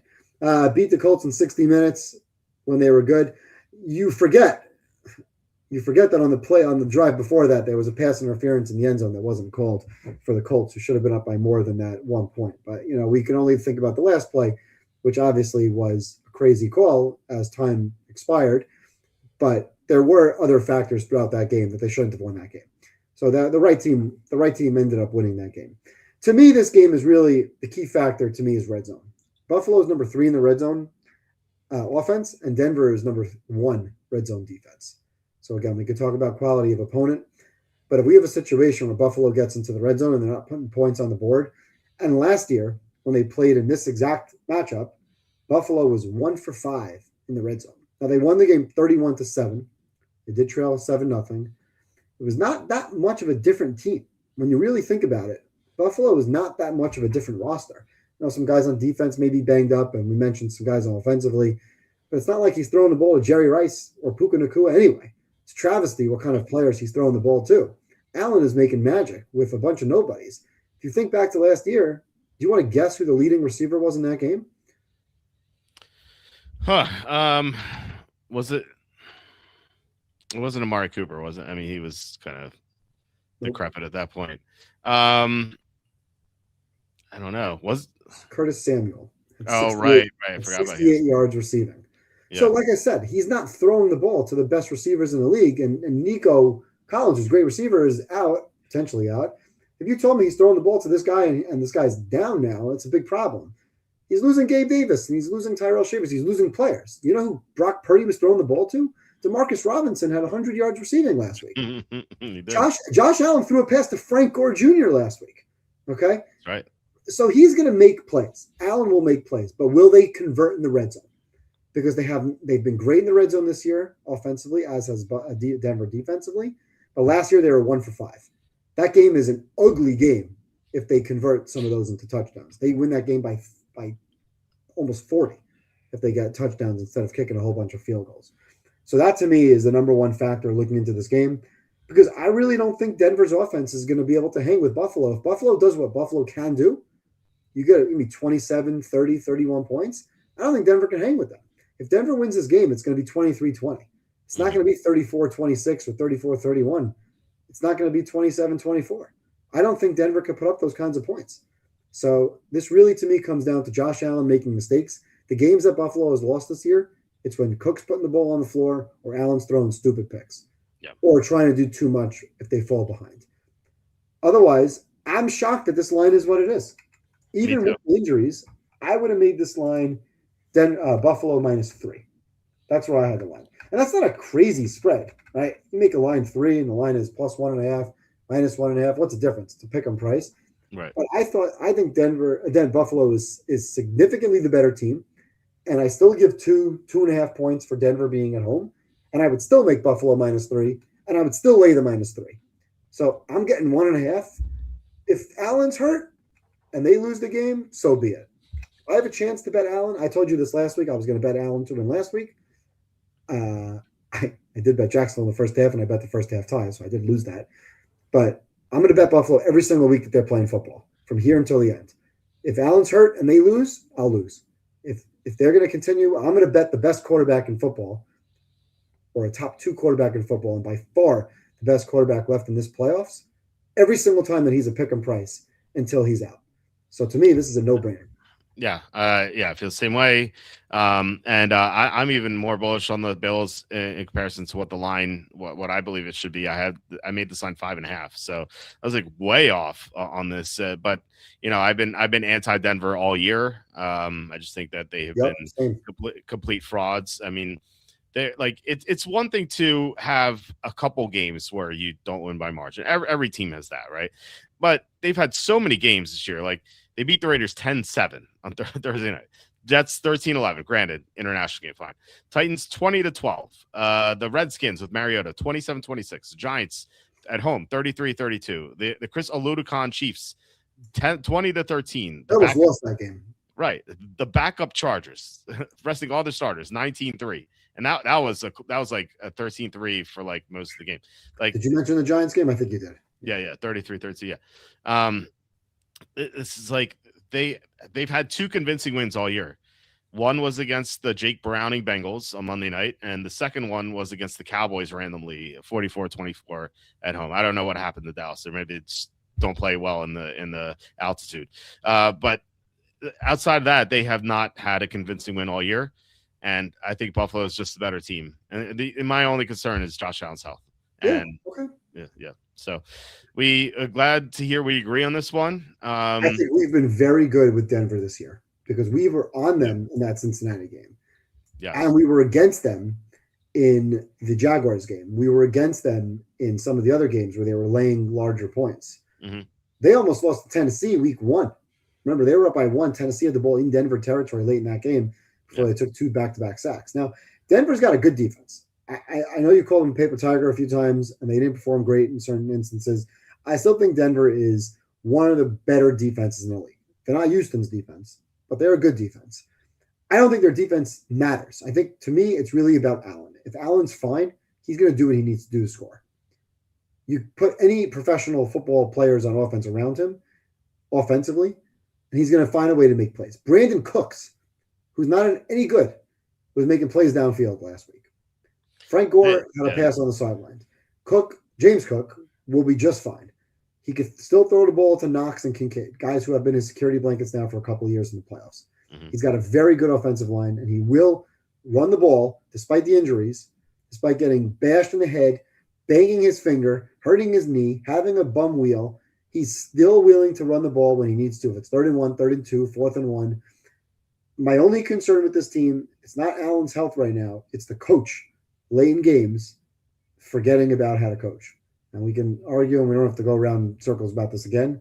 Mm-hmm. But I think McDermott has shown us over the past couple of years that there are mistakes that are made late in these games. I think I pointed out a couple of years ago, there was a situation where they were losing to the Chiefs, and it was late in the game, and he was throwing the ball into the end zone 2 minutes to go, from like the 20-yard line. It's not the point. It's not the point to score on that play. Take what the defense gives you, move the ball, be methodical. Tom Brady is not scoring in that situation. Mahomes isn't scoring in that position. Mahomes is running the clock out. We've seen him do it in the Super Bowl. We saw him do it against the Eagles in the Super Bowl. Granted, the game was tied. We saw Brady do this numerous times. If you're a top quarterback, and I believe Allen is, you got to play the clock. You got to play the situation. You got to know your team. I want the ball in Allen's hands until the buzzer. And I don't think this game is going to be a blowout. Like, I have this game, Buffalo winning 24-20, 27-20, 24-17. I don't think it's a high-scoring game. I don't think Denver can score much more than 20 points. I think Buffalo needs to get to 23-24, and they'll be fine. Yeah, I think so. Would you grade this as a contest play if we were? Yes, 100%. 100. Adam getting 1.5 points, even though I know it doesn't really matter that much, but I've seen teams win by 1 before. So this game could be 21-20, 24-23. So I'm getting 1.5 with Buffalo. absolutely, this would be one of my plays. Okay. And we bet this on the look ahead. And you know what? Fine, we're off. I have it at -20. You have it at -10. Remember, I can't bet on DraftKings. I showed you. I tried to bet the combination of yards for Allen and Lawrence last week at 475. Yeah. And I texted you a screenshot of my phone. FanDuel, not FanDuel, sorry, DraftKings was kind enough to offer me $4.75. Oh, that's nice.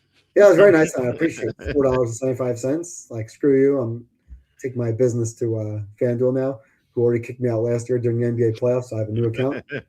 Why don't you sign up a new account on DraftKings? I'm like, well, I'm going to get kicked out of FanDuel soon, so I'm going to come back to DraftKings with a second account. That's I have I literally $4.75 for one of those props. Just an absolute joke. So I can't bet more than a certain amount of money on DraftKings. So I have it on FanDuel at -120, and I'm not buying out of it. So I have -120. Okay, so I'm a little bit off on the market. What's the odds now? If you're playing, even if you're playing the money line, I don't think you're giving you plus money. So I still think it's like -105 or -110, maybe something like that on the money line. It's -102. Whatever. Okay, so I'm playing -120. It's not ideal. I have to win 60% instead of 50%. It's not ideal, but I'm okay with it. You take it. You're not always going to get out in front, but I'm going to ride that bet. Buffalo to win the game. Yeah. Okay. By the way, I like Knicks running. Yeah, if they're behind, yeah. If they're behind, yes. Yeah. We will look towards Bo Nix rushing yards. Okay. Damo asking, Bills Broncos line seems like a trap. They want to take Denver. What do you get that sense at all, or a trap? Yeah, I didn't. I thought if they're anything, if they wanted to take Denver, then they would play Denver on the dog side. I don't think they're trying to trap you to play Denver. Yeah, if anything, maybe the other way. They're trying to trap you to play Buffalo. Yeah, that's what I thought. Yeah, that's what I thought. Yeah, just seems odd. DraftKings swung the line in favor of Denver with more money on money line spread on Bills. See, the trap would be on the Bills, right? They want you to take the Bills in that case. So, there's more money on Denver. There's probably more money on Denver considering they flipped from dog to favorite. I would say the number of bets is higher on Buffalo, but not the money. Well, the money is what matters. Right. Yeah, that's why I'm looking at the source right now to see if I can see anything on that. Yeah. Well, yeah, that's why the line will move. Yeah. It looks like more tickets are on Denver. Oh, okay. It looks like more money. This is weird. This is not accurate. I don't know if it's accurate. It says more money is on Buffalo, but I wouldn't go by some of these sites. If they're flipping the favorite across the board, it's probably because they have more money on Denver. Yeah. It makes sense. Okay, let's get to the next game. Your 49ers are at the Seahawks. This line is Seahawks -7. It opened 7.5. Now we had some big news today, which I found out when I was doing best ball drafts, and it's 12th round, and I saw Sam Darnold was still there. I'm like, that's weird. And then there was like a Q next to his name. I'm like, what is this all about? And apparently he left practice today with an oblique injury. Now he still says he's going to play. I can't. If I had a nickel for every time I heard a player say he's going to play and then he doesn't, I'd have a crap ton of nickels, I think. So I don't think it's a guarantee. Now they didn't move the line, so I assume that they believe Darnold's going to play, as opposed to, I believe, Drew Lock is the backup in Seattle. That would be beautiful. I would love to see Drew Lock. or if they're daring, maybe they go to Jalen Milroe. But Drew Lock would be the presumed starter if Darnold's out, which would make the Niners one of the best bets on the board, like of the playoffs, at +7 with Drew Lock as the quarterback. So not that Seattle couldn't win with Drew Lock. I'm just saying, like, covering 7 would be really tough with Drew Lock, who's just not a good quarterback. But let's just assume Darnold's going to play. I still would like San Francisco here. And I know they lost by 10 in Seattle, at home against Seattle in Week 18. There's a big difference between that game and this game. And the big difference is that Trent Williams is going to play. Trent Williams was active last week against the Eagles. I don't think he was his best. He didn't look like he was 100%, but coming back for another week, having another week of recover time. Now, granted, it's not a full week for some reason. They're not playing on Sunday, even though they should be. But it's still having another week to get healthier. I think it's going to be a huge difference. And one of the reasons why I think you bet Seattle at week 18. I'm not sure, but I know I bet Seattle in week 18. One of the reasons was Trent Williams was out against the team with the second most quarterback pressures in the NFL. Now, having Williams, even if he's like 80%, not 100%, that's just enormous. So that's a big deal. So I think the Niners keep this game close. And if you look at how Seattle has performed against teams like the Niners or better this year, if you take out the week 18 games because Williams is out, they have not beaten any team of the Niners caliber or better this year by more than 8 points. So I don't think Seattle will blow out San Francisco. But now that we have the Darnold injury added to the mix, like, what if he's not 100%? What if he starts, but it's just like struggling to throw? I think that would make San Francisco look very, very appealing. So I initially was not going to bet this game. I'm like, San Francisco, no units. But now I'm considering San Francisco for a medium-sized bet. And I think that betting them, like, right now, I think I would consider locking them in, because, like, what if it's announced tomorrow or Saturday or Saturday morning or whatever that Darnold's out, and like this line will plummet. So, like, why not bet San Francisco now? So what do you think about this game? Well, Darnold says he's going to play. He says there's a near zero chance he won't play. Right. So I wouldn't lock in 7, because I think if he announces it's official that he's in, you might get back to 7.5. And I don't think it's going to get worse than that, because I don't think he'll get ruled out between now and game time anyway. At worst, he would become a game time decision. But I think you're going to see announced that he practiced tomorrow and he's just fine. So we'll handicap the game based on the assumption that he's fine, because who knows what his injury is and who knows how it will affect him. I don't even know what side of his body it's on. So let's pretend that he's fine. We talked about the Niners' overrated resume last week, so we don't have to review that. But Seattle this year was pretty good against good teams. Now, you mentioned some of the teams they have not blown out. They did not blow out the Phil Rivers Colts. They did not blow out the Vikings in one situation. And they don't necessarily have to blow out these teams. They played relatively well. They were 5-3 against quality teams. They had 6 quality games. They were lost to the Rams the first time around. Darnold threw 4 picks. They only lost by 2. So I would say, I won't call it a win, but definitely it was that game that kind of told me, like, all right, this team actually might be for real. I remember at the time people were talking about in the comments about how Seattle might be a top 3 or 4 team. And I was thinking, like, no, they're not. Like, that's crazy. Like, that's utterly ridiculous. But here I am now with Seattle number 3 in my personal power rating. So, and maybe that's a product more of the league itself, because I had to move them above Philly. And previously, before last week, I didn't have them above Philly and other teams that may have fallen off a little bit.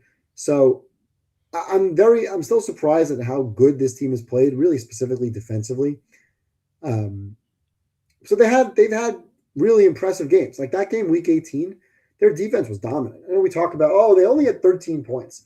Well, they had a first and goal at the 1, took a holding penalty, got sacked. Sorry, no penalty, got sacked. Shocking. Niners got a sack. And then they ended up getting a 4th and goal at the 4, went for it, and didn't get it. So that took points potentially off the board. Credit to them for going for it, because a couple of times later in the game, they didn't go for it. They kicked a short field goal and missed. So they left points on the board. They left meat on the bone. They should have easily had 20, if not 23 to 24, maybe even more points in that game. So we say, they didn't do anything. Well, they did. They moved the football. They got into range to score. And then the Niners made some plays, or Seattle made some bad plays that took them out of the end zone. The Niners offensively were a disaster. They held the Niners to 4.1 yards per play. The Niners were 2 for 9 on third down. They never had the ball. They literally just didn't have the ball in the first half. And part of that was the Niners didn't tackle defensively on some of the third downs, 3rd and 17, run for 19. Charbonnet and Walker were really, really solid in that game. So make no mistake, the Seattle defense is really here, I think, will be just as good, if not better, than Philly's defense. I don't think they'll give up some of those plays. To me, obviously, the key factors come down to protection. Protecting Purdy. The Niners didn't protect Purdy in week 18. And Darnold. The Niners didn't really get to Darnold, but if you get to Darnold, you know that you can knock him off his spot, make him force him into some turnovers, force him into some erratic throws. he was not bad in week 18, but he wasn't great. He wasn't anything special. He wasn't anything that I'm overly concerned about. I am concerned still about coaching decisions that the Niners kick.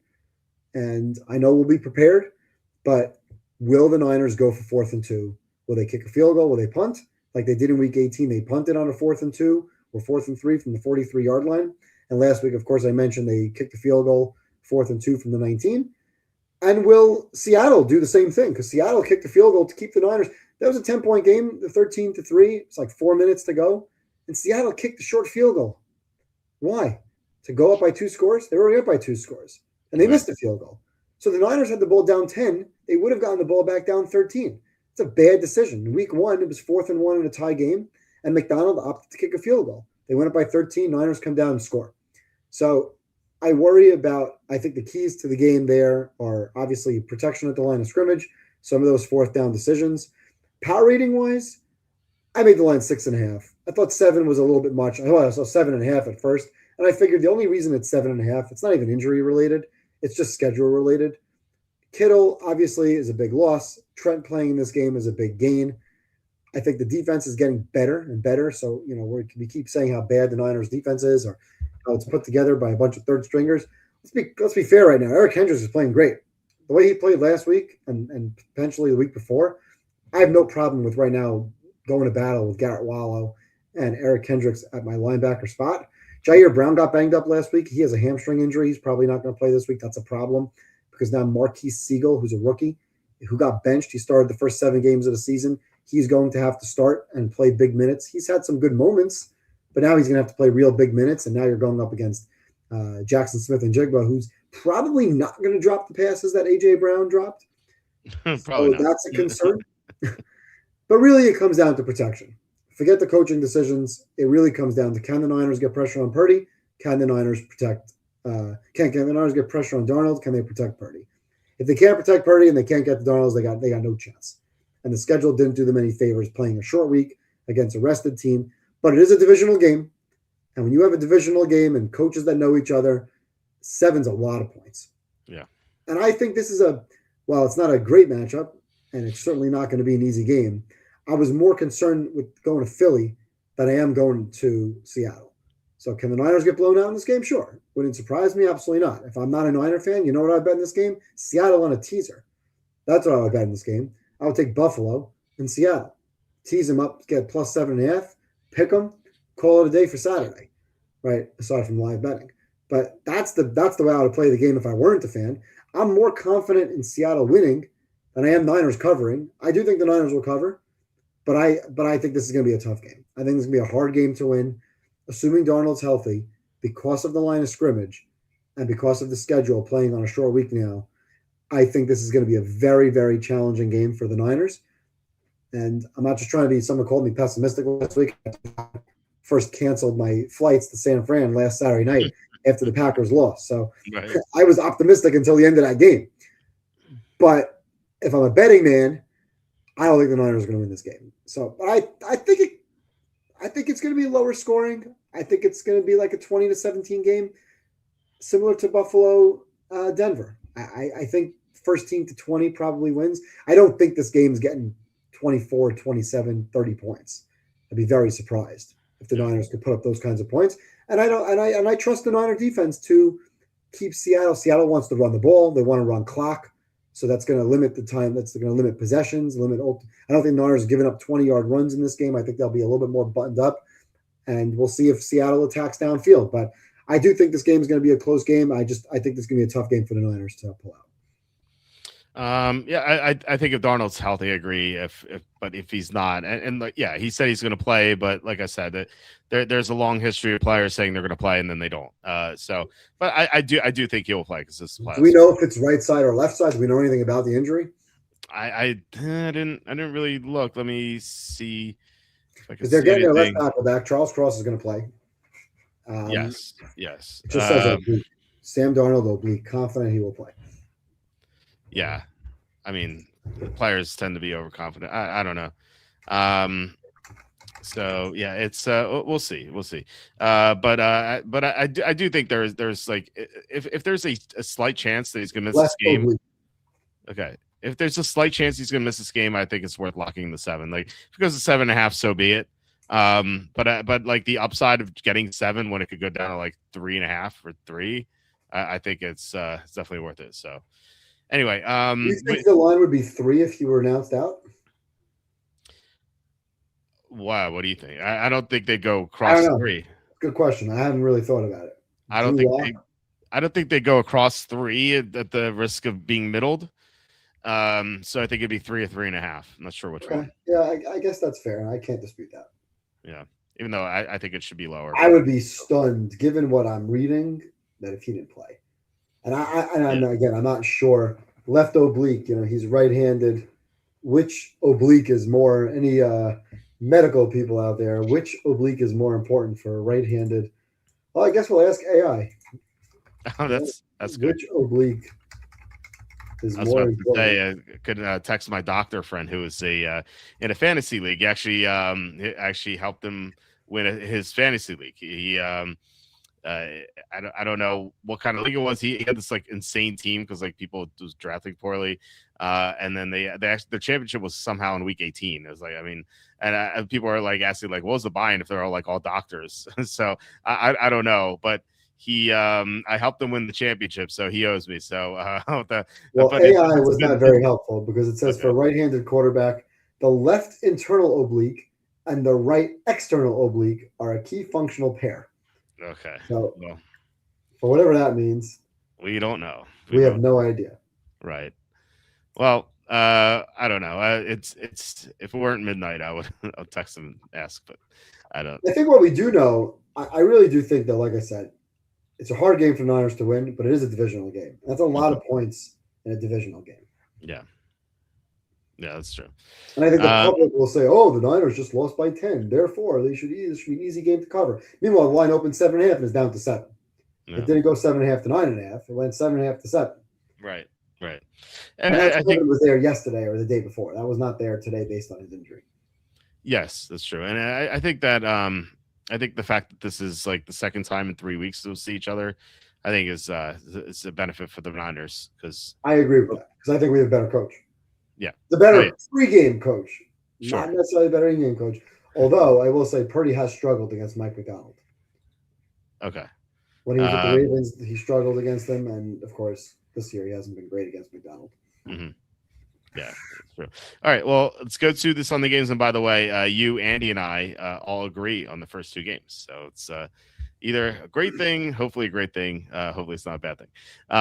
Okay. I don't know, you're striving for 0-13. That's impressive.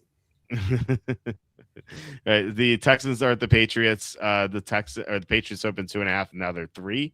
I like this a lot more. 2.5, obviously, if you're gonna like the better number if you like the team, but 3 I still like. If there's a 3.5, I'd have issues with it just because Houston's defense is so good. No, Drake May faced another tough defense last week, and he had some mistakes, and he eventually came through in the clutch. But this is an even tougher defense for him. But I feel like we might see the same sort of deal where this is a close game, and if there's one quarterback I trust to make the big play, it's gonna be Drake May, even against Houston's defense. Now New England's defense is good too. Ever since they got Milton Williams back, like they've been better with their pass rush. Their secondary is awesome, and the Texans are not going to have Nico Collins, so they're going to have a diminished receiving core to go against with their talented secondary. So I like that from New England's perspective. And there are a couple of games. So there are a couple of things here that could favor New England a little bit. I don't think that these are deal makers. They're not things that would preclude Houston from winning. Like one is that it's expected obviously to be cold in New England, and Houston is a Texan team. So if it's going to be cold and snowy, that would benefit New England. Now again, it's not would preclude Houston from winning. And second, Houston's playing coming off the Monday night game, so they kind of like the Niners, they've had short rest. Now this benefits, this really hurts bad teams with a lack of prep time. we kind of talked about that before the show. Teams that are bad have a tough time preparing. So Houston's obviously a good team. So I don't think that's going to hurt them that much. But again, it's the little things like a tiny percentage here, a tiny percentage here. I think it might add up. So I already like New England even without those factors, and that makes me a little bit more bullish on New England. But like I said, if this were 3.5, I wouldn't love it. I don't even know if I'd be on New England at 3.5. But so what are your thoughts here? Because I like New England, but not by too much. Yeah, I'm kind of in the same exact boat. If this were 3.5, because I think 3 is the perfect number. I think this game is a 3-point game. We talk about resumes. Both of these teams off solid performances, but both offenses struggled. Neither offense reached 20 points last week. Defenses were both pretty good. May was great with his legs, and I think that's the key to this game. Rodgers was sacked 4 times, and he was a statue in the pocket. Houston's going to get after May. Can he make some plays with his legs? Can he move around? You mentioned to me about Stroud. How come he's not running? He hasn't been running at all lately. He hasn't been running. So I think the difference in this game is May's legs versus Stroud's legs. If we assume that both defenses will be good, and I think Houston's defense is great, but I think New England's defense could be up there too. Sounds like Gonzalez is going to play, which may or may not make a difference because Nico's out. And if it's not Nico, it's just pick your poison. One day it's going to be Kirk. The other game it's going to be Higgins. Then it's going to be Hutchinson. So all of them are kind of interchangeable. So I don't worry as much if Nico is not in the game. He's really the dangerous, explosive, consistent receiver that they have. I don't trust Stroud on the road in this type of game. I don't think that he's going to escape pressure the way May will. I think May will escape pressure. He'll run. He might pick up some big numbers. And I think New England will continue to move forwards. I think this line 3 is exactly the right line. I think this is going to be a lower scoring game. Now, it wouldn't surprise me if this is a field goal game. Again, the cold weather. New England will attack downfield. Can they hit those big plays? But again, I hate to throw the same score out, but again, I think this is like 20-17. Mm-hmm. If this line were 3.5, I would be tricked into playing Houston, like I was last week with the Chargers, tricked into playing the Chargers, and like I was with the Steelers playing +3. I thought I had value on the line, and that's where I'd play the game. If you gave me 3.5, I'd play Houston because I feel like that'd be the right move. But at 3, I lean to the Pats. Now, am I betting it? No, I'm not betting it. I think there's better ways to bet this game at some point, and that's generally playing live and playing a team that might get 7 points or 7.5 points. Now, I don't want to play a teaser with either side because I don't want to cross 0 on a 7 or 6 point teaser, and I don't want to play the Texans +9. I don't think there's value there. But if New England goes down early, I'm going to be on them, probably on their money line, maybe on the spread, depending on what the spread is. I'm going to look for Drake May rushing yards because I think that's a major angle in this game. I wonder what his line is. I just opened up FanDuel to look. Because I wonder how, with Josh Allen, they make it now crazy. Like Josh Allen's line's around 40. May, let's take a look. Rushing 35.5. 35.5 is a big number. It's a big number, and it's a hard number to ladder now. So it's a number you kind of wait to ladder later in the game. Mm-hmm. I think May rushing at some point will be a very good bet, depending on the situation. So I wouldn't bet it pregame. I would go into the game looking for those opportunities, and if they never present themselves, if New England jumps out early and it's 14-3 and the game's over, okay, so be it. There's no bet. But I think there's better in-game opportunities here with New England if they're behind. I also like unders at some point. What's the over-under? 37, what is it? 30, not 37.5. Let's see here. The under in the game. It's 40.5. 40.5. I like the first half under. What are we getting? 20.5 points in the first half? Mm-hmm. I think that's a good bet. Now, the problem there is defensive scores. And that's what I did in this game pregame. I have both teams to get a defensive score, and I parlayed them. Nice. So I think this is the type of game where you can get Stroud pick 6, Stroud fumble, recover for a touchdown. We know Houston's defense been very opportunistic last couple of weeks. They scored 2 last week and 1 the week before. The parlay of both teams to score a touchdown is only 90-1. I'm saying 118-1 here. I guess I bet it early and I got a bad number. So I'm at 90-1. So you bet $50 gets you a cool $5,900. Let's go. TD score props. Let's see if it changed now on me. Houston still plus 800, plus 950. Mm-hmm. Yeah, 118 to 1. All right, I'll bet it again. Why not? That's awesome. Yeah, that'd be a great one to hit for sure. Yeah, so this is the type of game where I think you get some pressure on quarterbacks where mistakes can happen, some weather could come into play, and you get opportunistic ball hawking type of defenses that are getting after the quarterback, and I think that's where you can end up getting some defensive scores. And it's is it a great bet? No, but you hit one and you move along. So I would take them separately and then parlay them. Mm-hmm. That's what I did on this game. That's what I did on the Houston Pittsburgh game. But I do like New England to win the game. I think that we keep talking about how bad their schedule has been, but the Baltimore comeback, even though Baltimore was with Snoop Huntley in the second half, still an impressive comeback. The Buffalo game, the first half was impressive. The second half was not.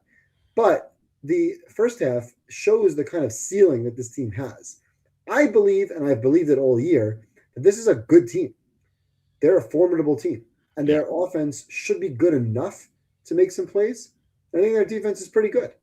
And I think Houston's offense is the weakest link on the field by a mile. I agree with that for sure. Okay, yeah. So we're 3 for 3 in agreements. We'll see if we agree on the last game, which is Rams at the Bears. This line is Rams minus 3.5 or 4. Now the 3.5, so you have to pay up to like minus 118. So let's just call this 4. The Rams have had their issues, obviously, with the short yardage and the special teams, but I still think that they're the far better team here. And the Bears have had a lot of comebacks. Obviously, they won a lot of games this year where it just felt like they shouldn't have won, but yet they continue to win, and they built confidence along the way, and they felt like they got better with their first-year coach and second-year quarterback along the way. So this were like the middle of the season. I feel even stronger about the Rams here. But I still like the Rams, though. I still think that they're a much better team, and I think Quentin Lake, his second game back from injury, that should allow the defense to maybe play better than what they have recently. And I really don't trust Caleb Williams against this sort of defense. I feel like in this sort of spot he could just make a mistake. It's not like him going against the Packer defense missing Michael Parsons. Like the Rams can get a lot of pressure on the quarterback, and even though Caleb's well protected, I still think that he's going to get some pressure in his face, and that could cause him to make an error. And then Chicago's defense, I don't trust to get any pressure on Stafford. Stafford should be getting Kevin Dotson back from injury. Like that's been something that's hurt the Rams. They've been missing Dotson, who's one of their better interior linemen. He has been limited both times so far this week, so I would assume he's going to play. And the Bears don't get any pressure on the quarterback. They have the fewest quarterback pressures in the NFL. They've also I think they could give up some rushing yards as well. So the Rams should be able to run not like extremely well, but I think they should have some good gains and on the ground, and I think that'll help them hold the lead in the second half, unlike what we saw from the Packers. So yeah, I like the Rams here quite a bit. I know that there might be two concerns for people. One is that it's gonna be like 17 degrees and snowy, but the Rams almost won in a blizzard in Philly. They came the closest to beating the Eagles last year in the playoffs. They were like 20 yards away. The boss asking.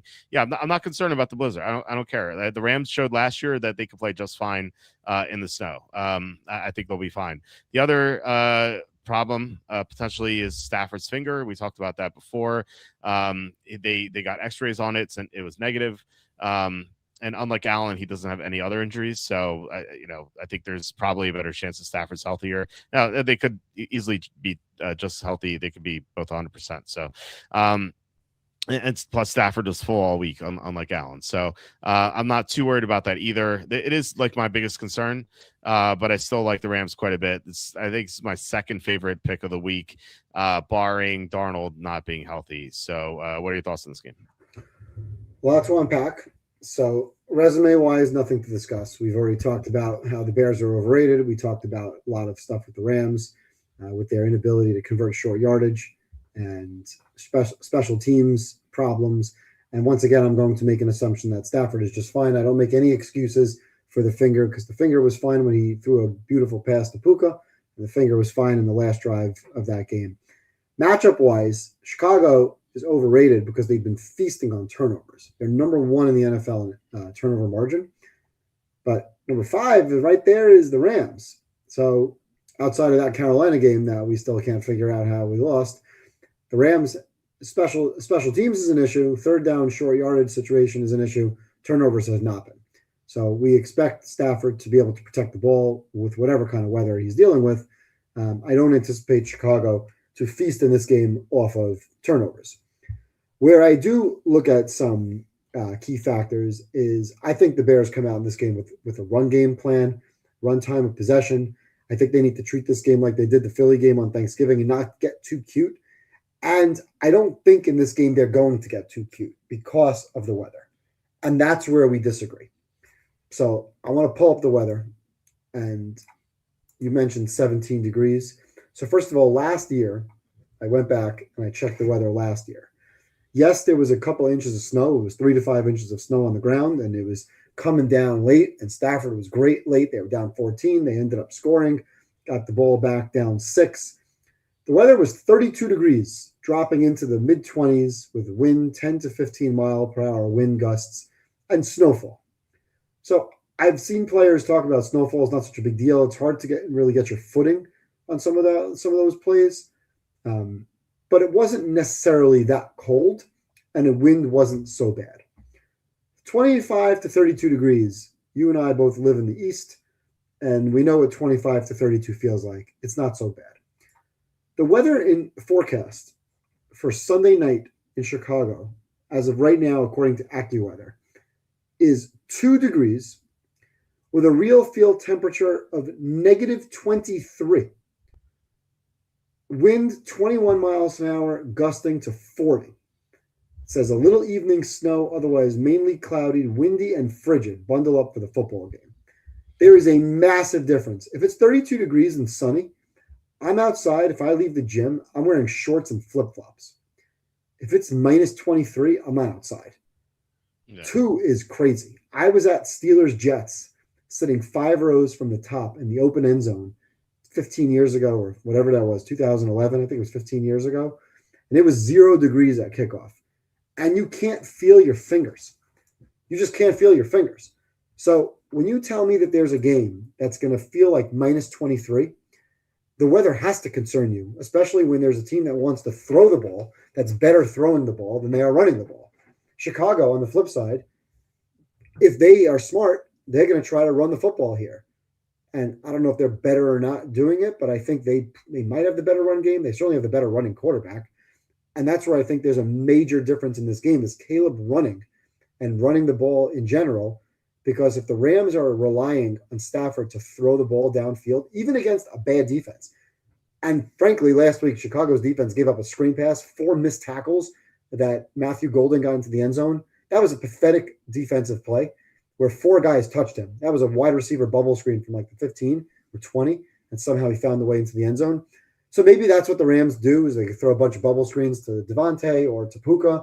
But if they're going to be relying on throwing the ball downfield in negative 23 with 40 mile per hour wind gusts, there's a stark difference between minus 23 and 40 mile per hour winds than 10 to 15 mile per hour winds in 25 to 32 degree weather. So I would worry very much about that weather condition. The other thing I worry about on the Chicago side is the left tackle situation. They lost their left tackle last week, who's been pretty good. And now I think it's going to be Braxton Jones, who they've really tried to not play. And Braxton Jones is going to be going up against Jared Verse. And Jared Verse might be the best power edge rusher in the league against a left tackle who's more like a turnstile. That's something to watch out for. If you see Jared Verse in the backfield on passes because Ben Johnson's getting too cute, and in that kind of weather trying to run ridiculously stupid trick plays with a quarterback who's not accurate without wind, that's going to be a problem. Because if they're trying to throw the ball downfield with that kind of weather, with that kind of wind, with a quarterback who can't throw the ball with any sort of consistency, they're not going to win. They're not going to score any points. But if they come out in this game and it's going to be a running game and it's going to be a smash mouth type of game and it's going to be a low scoring, frigidly cold game, I would really worry about Stafford. I would worry about a passing attack in that weather. So with that in mind, And again, you'll know this when the game starts. You'll see the guys bundled up on the sidelines, able to play or hold the ball or not. You'll see the wind whipping or not. So this is more to play as you're watching the game or live. And once again, it's hard to bet the Bears before games begin because they've been so bad earlier in these games. And the Rams, on the flip side, have been a great first half team. So the easiest thing to say in this game is, hey, give me the Bears once they're behind again. And I'll absolutely be betting that regardless of the weather. But if the weather is what I think it will be based on the forecast, which is never right, so we're still 3 days before Sunday. Right. Yeah. If we look at the weather and it's negative 23 field, 2 degrees at kickoff with 25 to 40 mile per hour wind gusts, I like the Bears to win outright. Even though I agree with you that the Rams are the better team. There's no question that the Rams are the better team. And if the Rams played this game 10 times, the Rams will win this game probably 7 or 8 times. And the Rams will probably cover 5 to 6 times. But with that cold, I think the line becomes very fair. Because I thought this line, originally when I was looking at it, I'm like, oh, 3.5, 4, okay. That's interesting. Maybe there's some value on the Rams. Like, no, as I look more into it and I think about the weather more, I think the Bears really could win this game. Now, obviously, it wouldn't surprise me the other way. And the best matchup going forwards is Seattle against the Rams, a game that we won 60 units on Thursday Night Football. But I told you before the playoffs started last week that there's going to be weird things going on in these playoffs, and we're going to end up getting a stupid Super Bowl or championship game like Seattle and Chicago, or Seattle versus Denver, or Denver versus Chicago. Hopefully I'm right and wrong. Hopefully I'm right that it's something stupid and a team that doesn't belong, and let it be the Niners, who are definitely not the best team in the league, to get to the Super Bowl. But I think in this week with the weather being in Chicago and that crowd, I don't trust the Rams defense. I don't trust the Rams special teams. I don't trust the Rams run game. I don't trust the Rams short yardage. I trust one quarterback to run the ball and make plays with his legs. And in that case, I like the Bears to win the game outright. Okay. I kind of chuckled when he said with the weather forecasts are not right. They're never right because the boss saying that's wrong. The weather is going to be 20 degrees at game time. So it's like I say 19. The boss says 20. You say 3. That's why I said according to AccuWeather. Yeah. Right. You know, it's funny. I'm away in the summer. I'm upstate. I'm in Pennsylvania in the summertime, and we have multiple forecasts that we look at. So my wife does programming for a sleepaway camp, and the biggest thing that we have to she has to factor in daily is weather, right? Because she's planning activities for 650 kids, another 300 staff, and if it starts pouring at the spur of the moment, nothing you could do about it. But my wife has to then predict weather and have arrangements and plans just in case, pretty much across the board. So we use AccuWeather, we use weather.com. We're looking at all kinds of different weather sources. And then we go further, we look at different counties because, like, where the hell are we, right? Are we in area 1? Are we in area 2? Are we in area 3? People who are local say it's one town. People who are not local say it's a different town. We have no freaking clue where we are, right? And we're always looking at percentages. Then we look at, like, is it going to be inches of rain? Is it going to be 0.2 inches or 0.4 inches? So I caveat this by saying I'm looking at AccuWeather.com and I'm typing in Chicago, Illinois, and I'm going to Sunday Night Football. And that's really all I could say. And that's why I say wait until we're there, because if I click on Sunday and click the night, it says 2 degrees, real feel minus 23, wind gusts up to 40 miles an hour, 0.14 inches of snow. And who the hell knows if that's right or wrong. But if that's right, I don't like the Rams in that weather. Yeah, if it's that bad, then if it's predicted to be that bad as we get closer, I think we might see this line fall to 3 potentially.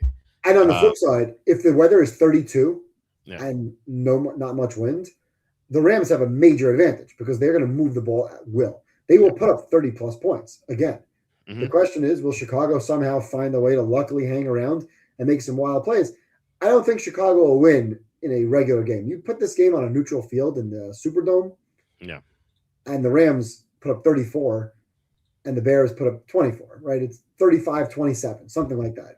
Or something similar to Niners-Bears, 42-38, right? You get something like that where it's 35-31 and the Rams cover.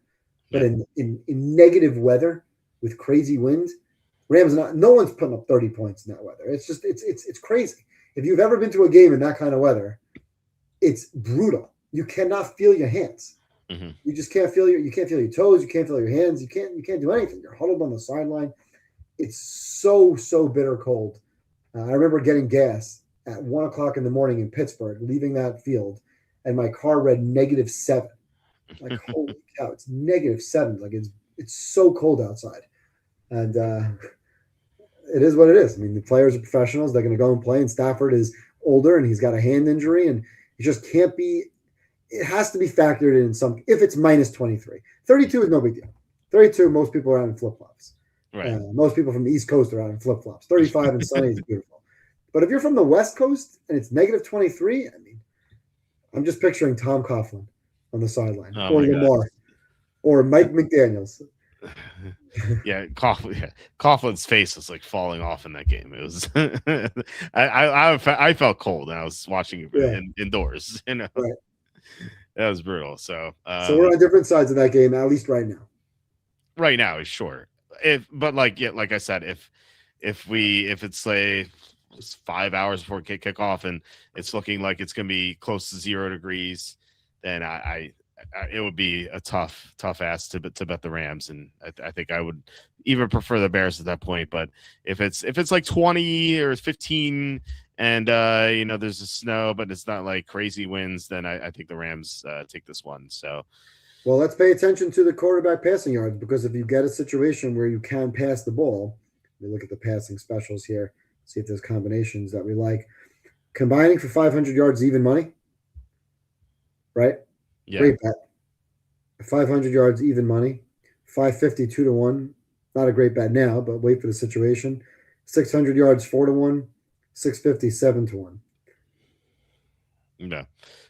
You need a passing weather that's conducive to passing the ball downfield, and you need the Rams to be behind. Yeah. Rams behind, I think you have a massive play on Stafford yards, but that's really assuming you can pass the ball. Receiving, I'm just looking at Loveland because he was a major target share last week. Puka, obviously, of course, is at 98.5. Loveland, 55.5 on Colston Loveland. Yeah, he's we did some best ball drafts on Tuesday, and he's going round 2. This is if you see his again, situation matters. They have to be behind throwing the ball, and he's got to be the guy getting those targets. He had 15 targets last week, something like that. If you get him to 100 yards, that's plus 580. 110 is 8-1. Now, I'm not suggesting he's getting up there again, but if the Bears are down by multiple scores and you can pass the ball with the weather, you're looking for Caleb yards rushing, Caleb yards passing, and Colston Loveland is probably his guy. Mm-hmm. So again, you go into the games pregame and you want to bet all this stuff. Yeah. You're making educated guesses, right? Because we know what these guys average. We know what these guys can do. So we're not just throwing darts at the wall. But you're probably not. You have no advantage with game situation, weather, and score. These lines that you're looking at right now, this is what the lines are. Well, look at them pregame, because this is what matters. The score of the game doesn't matter, okay? And the fact that he might be throwing more targets to Colston Loveland won't matter. Mm-hmm. His line is 55.5, which means at halftime his line is 28.5. So at halftime, if he has 0 yards, you can play over. You don't want to play over 28.5. But if he has 50 yards at halftime, his line is still going to be 28.5. And I'm going to text you, hey, Bears are down, 17-7 or 20-10, and the weather is just fine, and Bears get the ball coming out. Colston Loveland's the guy. We're going to play him over 28.5, and we're going to ladder him to 100 and 125. That's what we're going to do. Yep. And if it's the opposite score, and Puka's got, what is he, 98.5, so he's 50, and Puka's got 60 yards receiving or 70 yards receiving, and his line is now 50.5 going forwards, so makes it like 110 or 120. We're going to play Puka over, and we're going to ladder him to 150. Mm-hmm. Yeah, and that's the way to play. And that's how we're gonna make money on this game. Yep. But we can't make money on this game forcing these bets if the weather is just utterly ridiculous. And that's what I'm thinking. Is, we talk about weather all the time, and it's usually nothing. There's a difference between 30 and a little bit of rain, or maybe it's going to rain, or maybe it's not going to rain, to -23.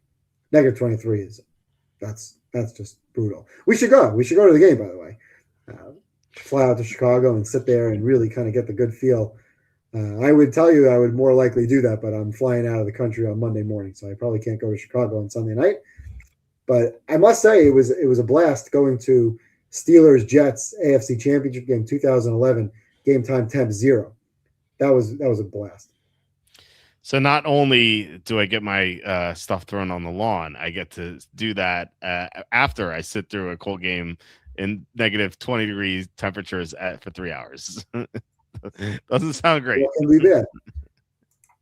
Right. Weather app use states 2 degrees in the early AM. So I'm going to Sunday and I'm clicking on night. Well, night could be like midnight. I don't know what classifies as nights for weather. I don't know. I think it starts with like darkness when it's getting dark out. Maybe. I don't know. That would be like what, second quarter? I'm going to click hourly. Let's see how far the hour. I don't think the hourly is going to go that far out. Yeah, I think that's only 48 hours. So we may not know until Saturday afternoon, perhaps. No, the hourly is available. Okay, so what time does the game start? 6? 6:30? 6:30. Oh, 6:30. For some reason, I thought it was 4:30. 6:30. So 6:30. So right now, AccuWeather, 6 p.m., 22 degrees, real feel 4. Mm-hmm. It's wind up to 16 to 28 miles an hour. 5:30 local time there. So, it will be dark at 5:30. I think my 7-year-old is on my YouTube. I know. I was like, wait, Evan's joining us in chat? How's this possible? Yeah, my 7-year-old must be pissed off now because the Knicks lost. So yeah, I'm pissed off the Knicks lost. I lost my bet on the Knicks.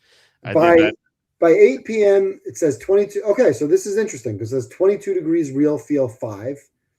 Wind 15 to 23 miles per hour. 9 p.m., again, 22 degrees, real feel 6. So real feel 6, real feel 5 with 22 degrees in reality is definitely not as bad as negative 23. Yeah, that's true. So we just have to pay attention to what the score is going to be, what the temperature is going to be at kickoff. And obviously weather changes every 5 minutes. The weather is going to change and every app is going to have a different weather. And someone's going to be right. 9 out of 10 of them are going to be wrong. Yeah. Yeah. Well, no, I mean, closer to kickoff, obviously it's going to be way more accurate than it is now on a Thursday night or / Friday morning. I found this funny. Sometimes I don't know why my son will be like, he usually says daddy 90% of the time, but sometimes like sometimes he says Walter. I'm like, who's Walter? And he's like, you're Walter. I'm like, no, I'm not to you. So I don't know. It's just a pet peeve I have. But my wife calls her parents Jim and Sharon. So I don't know. Maybe he gets it from her. I guess I don't know. Well, if my son Brandon is up, he should come upstairs and he's welcome. I told him before he can come on the show because they don't have school tomorrow. My kids are off from school, and he picks his matchups. He picks the games, and he's very upset that he's not going to San Francisco for the championship game next week. Stupid Packers. Because of the Packers. Yeah, really because the Niners lost that game to Seattle, and we were one win away from potentially going back and having but the kid's 7 years old and he's already been to an NFC championship game. I didn't get to go to an NFC championship game until I was almost 40. So I don't feel bad for the young kids, but and I told him to come upstairs before. He saw when I logged into the studio, he was at the door and then he saw me click on the computer and he made a run for the hills. Oh yeah. So it's being on air is scary for the first time. Even for adults. Would those really cold temps possibly result in lower receiving yards? I would think so. Yeah, absolutely. That's why I think more towards the Bears with an advantage. Yeah. I always talking for betting purposes. So if you see like real field negative 15 to 20, negative 20, do you just hammer the unders? No, I don't hammer the unders because you never know. There could be a big play, and the game situation to me is more important. So I would play unders in the first half, assuming that it's a little bit more of a feeling out process. And one of the big reasons, in addition to knowing the game situation, that we like live lines, is the first quarters are dead. Nothing happens in the first quarter. That's the true. Game, if you look at game yardage as a percentage, I would argue that the majority of games, the majority of the percentage of yards happen later rather than earlier. Yeah. The algorithm, however, takes these over-unders and divides them by 60. That's how they run. Simple. Divided by Yeah. 60, divided by 4, however you want to call it. The algorithm for live odds is divided by minutes per game remaining. But you and I both know that there's a lot more going on in the fourth quarter than there is in the first quarter. So there's a lot more usage, there's a lot more yardage, there's a lot more, maybe there's a punt, or teams that are down, they have to press. Teams have to go for it more. Teams have to be a little bit more risky. So you have an advantage of not only knowing the situation, but now you get a better chance of getting your usage at a time of the game where more usage happens. Yeah. That is certainly true. I wonder if there's a way to leverage the lack of productivity in the first quarter, maybe like bet the under and then go in the over, so you can like maybe even middle and like go heavier on the over on players you like or something. I don't know, like maybe there's something there that I never really investigated, but like you're 100% correct in that, like it's kind of like a heavyweight fight where like people expect like fireworks to start, but like these guys that just like take like jabs at each other, kind of like feel the fight out, and then they go nuts, and that's what these games feel like. Yep. But again, live bet, because you have a much greater chance to have more information. Yeah. You have information on the weather. You don't have to forecast what the weather's going to be. You can look at the TV, hopefully listen to an announcer or somebody tell you what the weather is. Mm-hmm. Then you can see how it's affecting them. Is Stafford too cold? Is the wind a factor? Is the weather, is the snow or precipitation a factor? You don't have to guess. You don't have to make assumptions. Yeah. I mean, I love people say, well, I like this team is better in the first quarter, therefore I'm going to pregame bet a second quarter. What are you, nuts? You're going to bet a second quarter based on your assumption of the first quarter? Yeah, that's always crazy. I never got that. Yeah. I'm telling you, there are professionals out there that do this, that will bet second or third quarter. Well, there's a very good chance they take the ball because this team is taking the ball more, and therefore they'll be up more in the first quarter, and therefore I like this team in the second quarter. I will blindly book that kind of action. Yeah, I would too. Super Mario Sports says big psyop on social media trying to brainwash people on the weather. He says Rams will win, and he also says this is the last game. This is the last game too. A lot of gamblers will chase losses, take the home dog. No, a lot of gamblers will chase the road favorite. Yeah, I think they take the favorite. Yeah. Well, I guess he's saying that they would take the home dog because of the psyop that this would be a big weather game. The liability for the books is going to be on the Rams money line.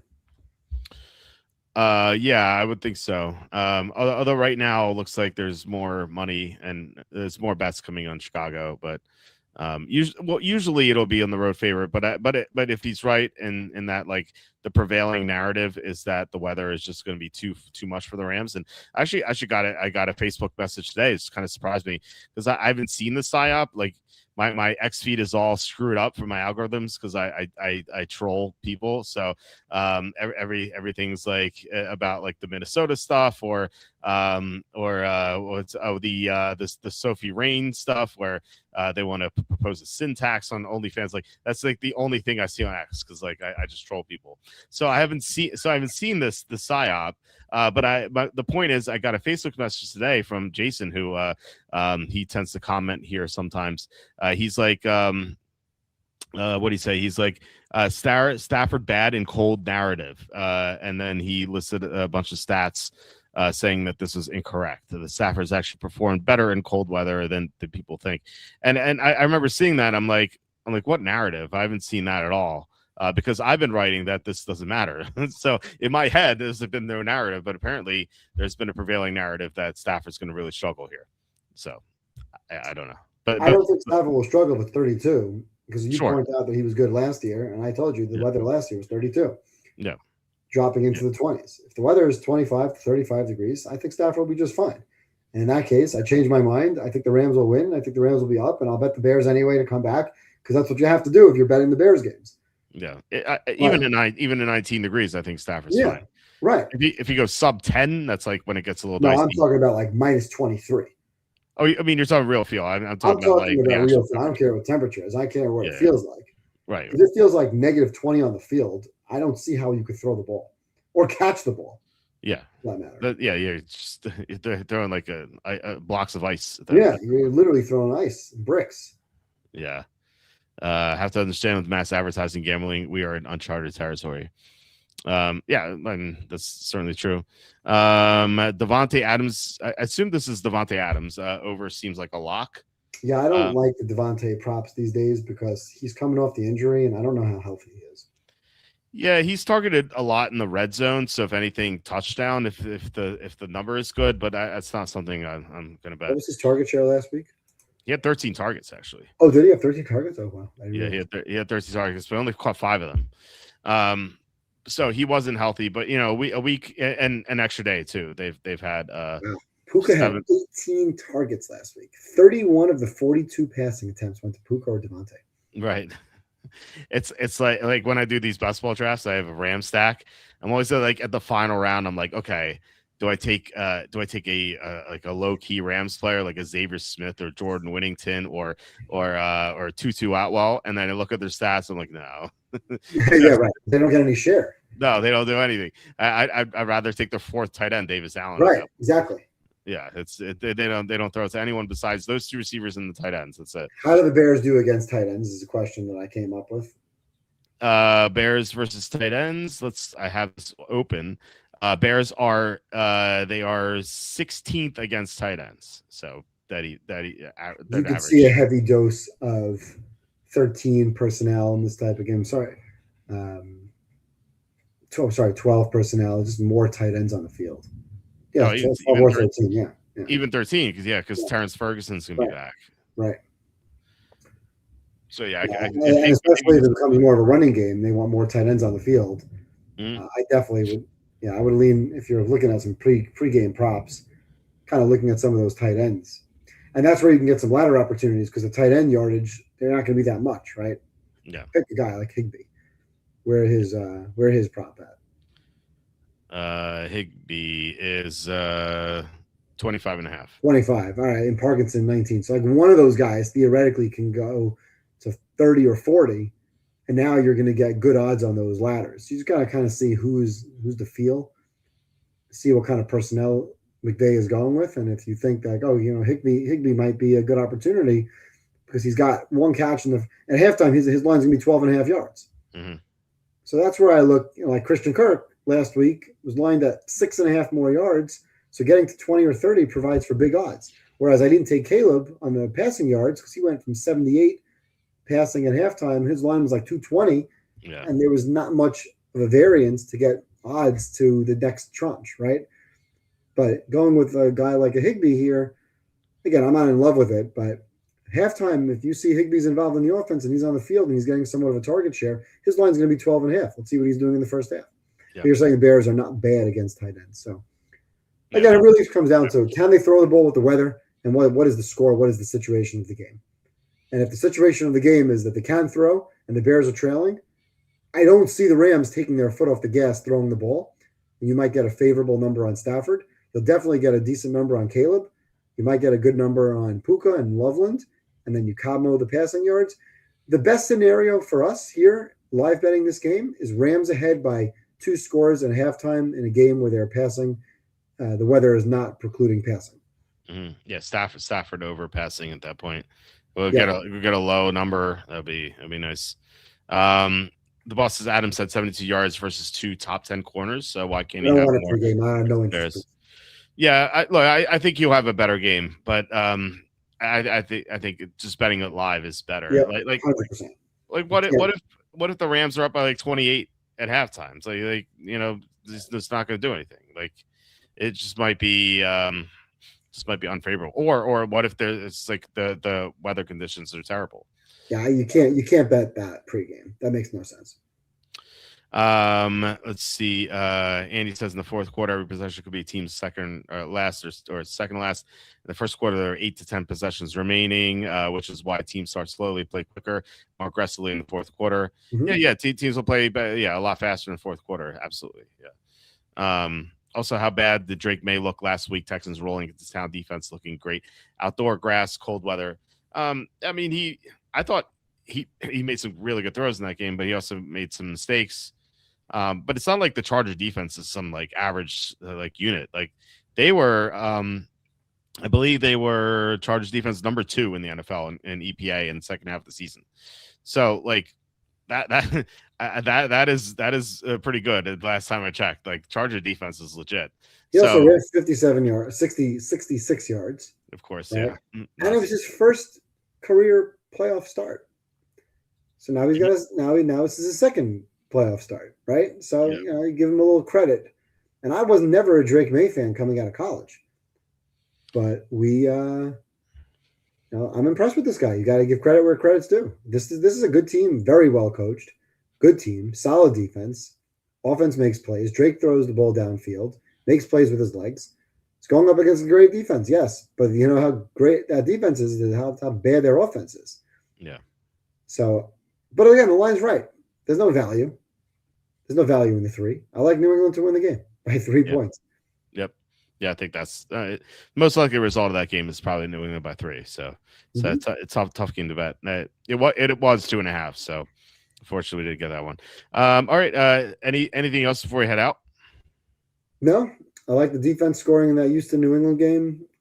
I don't think I would play that in the Rams Bears game. Again, before you see the weather, you really can't do much. Mm-hmm. Go Niners.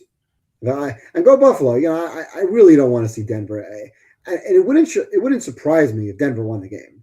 Mm-hmm. And it wouldn't surprise me if Denver went to the Super Bowl. Denver right now is favored this week and they'd be favored next week. And that's where we said last week that there's going to be somebody who crashes the party who doesn't belong. And this could be one of those years where you get one of these Super Bowls with teams that are just far and away not the best team in the league. Dare I say it could be Denver and Seattle again. That was a horrible Super Bowl a couple of years ago. Was it 43-8 or something? That game was over in the first play. There was nothing to bet. There was nothing to watch. There was nothing exciting about it. It was Peyton Manning with a noodle arm. The ball went over his head on the first play of the game. And those of us who root for the Niners don't want to watch Seattle win Super Bowls, especially in a bad game, 43-8. So I want Buffalo to win more so, not just because I like Josh Allen and the Bills, but who the heck wants to see Denver in the AFC champ? That is a terrible football game. Yeah, that was 18-15 the first time. Disgusting. Yeah, this I don't know. Denver. That was Davis Mills, who was they were trying to let Davis Mills throw from the 8-yard line late in the game. He went 3 and out, and Denver gets the ball back at midfield, kicks the game-winning field goal. Yeah, that was such a miserable game. I remember having Denver minus 2.5. Just sweating that out so badly. Stroud got hurt on the second drive is awful. No one wants to see that garbage. I think we're good with Buffalo at New England round 3. Oh, it'd be awesome. I can't wait. That's what I want to see. Me too. Buffalo, New England in the AFC, and obviously Niners fans want to see Niners against the Rams. Niners round 3 also. Yeah. I don't want to go to Chicago. I'm much more confident Niners at Rams than I am Niners Chicago. Really? That makes no sense. Yeah. First of all, Niners will have 80% of the crowd in LA. It's true. Like they won't be able to sell tickets because it'll be every fan looking to buy a ticket will be a Niner fan. Yeah.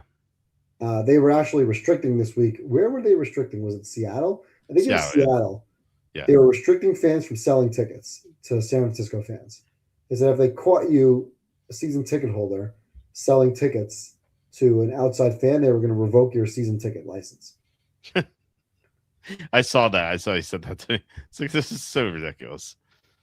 I know the NFL fan obviously wants to see Rams Seattle. I get it. That makes the most sense. A good round 3, especially after that Thursday night game. But I mean, as a Niner fan, I would much rather play in indoor stadium, couple hours than a bus ride down south with 80% of the crowd wearing red than travel to an outdoor, frigid temperature game where the Niner defense. I mean, listen, we already beat the Bears once, but that was a miracle again. And I would feel so much more confident Shanahan McVay than I would playing an erratic Caleb Williams, even though I know the Rams are a better team than Chicago. Just the Niners, I feel good about the divisional games. I'm much more confident in a divisional game than I am Niners outside of the division. Yeah. Well, we just saw Niners Bears recently, although that was in San Francisco. But yeah, I think anything but Broncos or Bears. I don't want to see those teams where they've been so overrated all year. Just I feel like Right. they Yeah. would be From on a Super football Bowl. perspective, we're better off Buffalo, New England, and of course Yeah. Rams, San Francisco, or Rams, Niners. Nobody wants to see the Bears in the Super Bowl. Yeah. Although the Bears are fun. I mean, you got to give them credit. They're a fun team. They just don't belong in the Super Bowl. Yeah. It's like ridiculous that the Bears would get to the Super Bowl. Bears, Broncos. Like neither of these teams, both of these teams are borderline playoff teams. Yeah. It's crazy. You're right. It's one of those years where there's just no dominant team, or Yep. yeah, the Chiefs didn't have those injuries, and Mahomes was healthy, and the Ravens stuck in and had a good defense still, like last year. But like where's the Ravens team from last year? Why are they not in this? Like, what Chiefs team from last year? Why are they not in this year? Lions from last year. Lions from last year, not in this. Eagles from last year, not in this. Right. Uh, There you go. Those are your top four teams in the league. yeah. Rams would be number 5. Or maybe I think I had Rams last year number 6. Let me see where I had the Rams last year. Well, I would say no to Lions because they had so many injuries by the time they made the playoffs. But early season Lions, I would say yeah. Ravens, Eagles, Bills, Lions, Chiefs, Rams. So Where are the top 5 teams that we could say, last year's Ravens and Eagles were great. Yeah. The Chiefs were the Chiefs. The Bills were better than the Chiefs, but they don't beat the Chiefs in the playoffs. Yeah. The Lions were great. They were good. Their offense was awesome. The defense wasn't great, but that was a formidable team. If we could have gotten a Chiefs Lions or Bills Lions Super Bowl, I mean, even the Eagles, the Eagles just dominated in the Super Bowl defensively on the line of scrimmage, but those were good, really good, formidable, deserving teams. This year, Rams, Bills, I guess, Sam Darnold is going to go to the Super Bowl and play against Bo Nix. Ugh, that'd be terrible. At least that first Broncos Seattle game had stars like Peyton Manning, Russell Wilson, Marshawn Lynch. Peyton Manning was a shell of himself with a noodle for an arm. He couldn't throw the ball more than 6 yards downfield. I think that was the Carolina Super Bowl. I think he had a great year that year against Was Seattle. Am I misspeaking that? Okay. That's the 2015 season. Because the Seattle Super Bowl. Oh, you're right. Yeah, the Super Bowl he won, he couldn't throw the ball. Yeah. So that had Manning, Russell Wilson, Marshawn Lynch, Richard Sherman. Like that had a lot of stars. Threw for 450 yards in week 2. Yeah, he did. He was great. And then did you see that he didn't report his injury? So. I did. I saw that he's got some was it ACL? He said. Yeah, I put in the Jim Halbert meme. Sure, if you say so. Exactly. Yeah, all right. That's all I got. Go Niners. Yeah, Bills get the game last week. Oh yeah, against I think Bills Jaguars. We agreed were the 2 best teams in the conference. So, all right. So thanks guys for watching. Really appreciate it.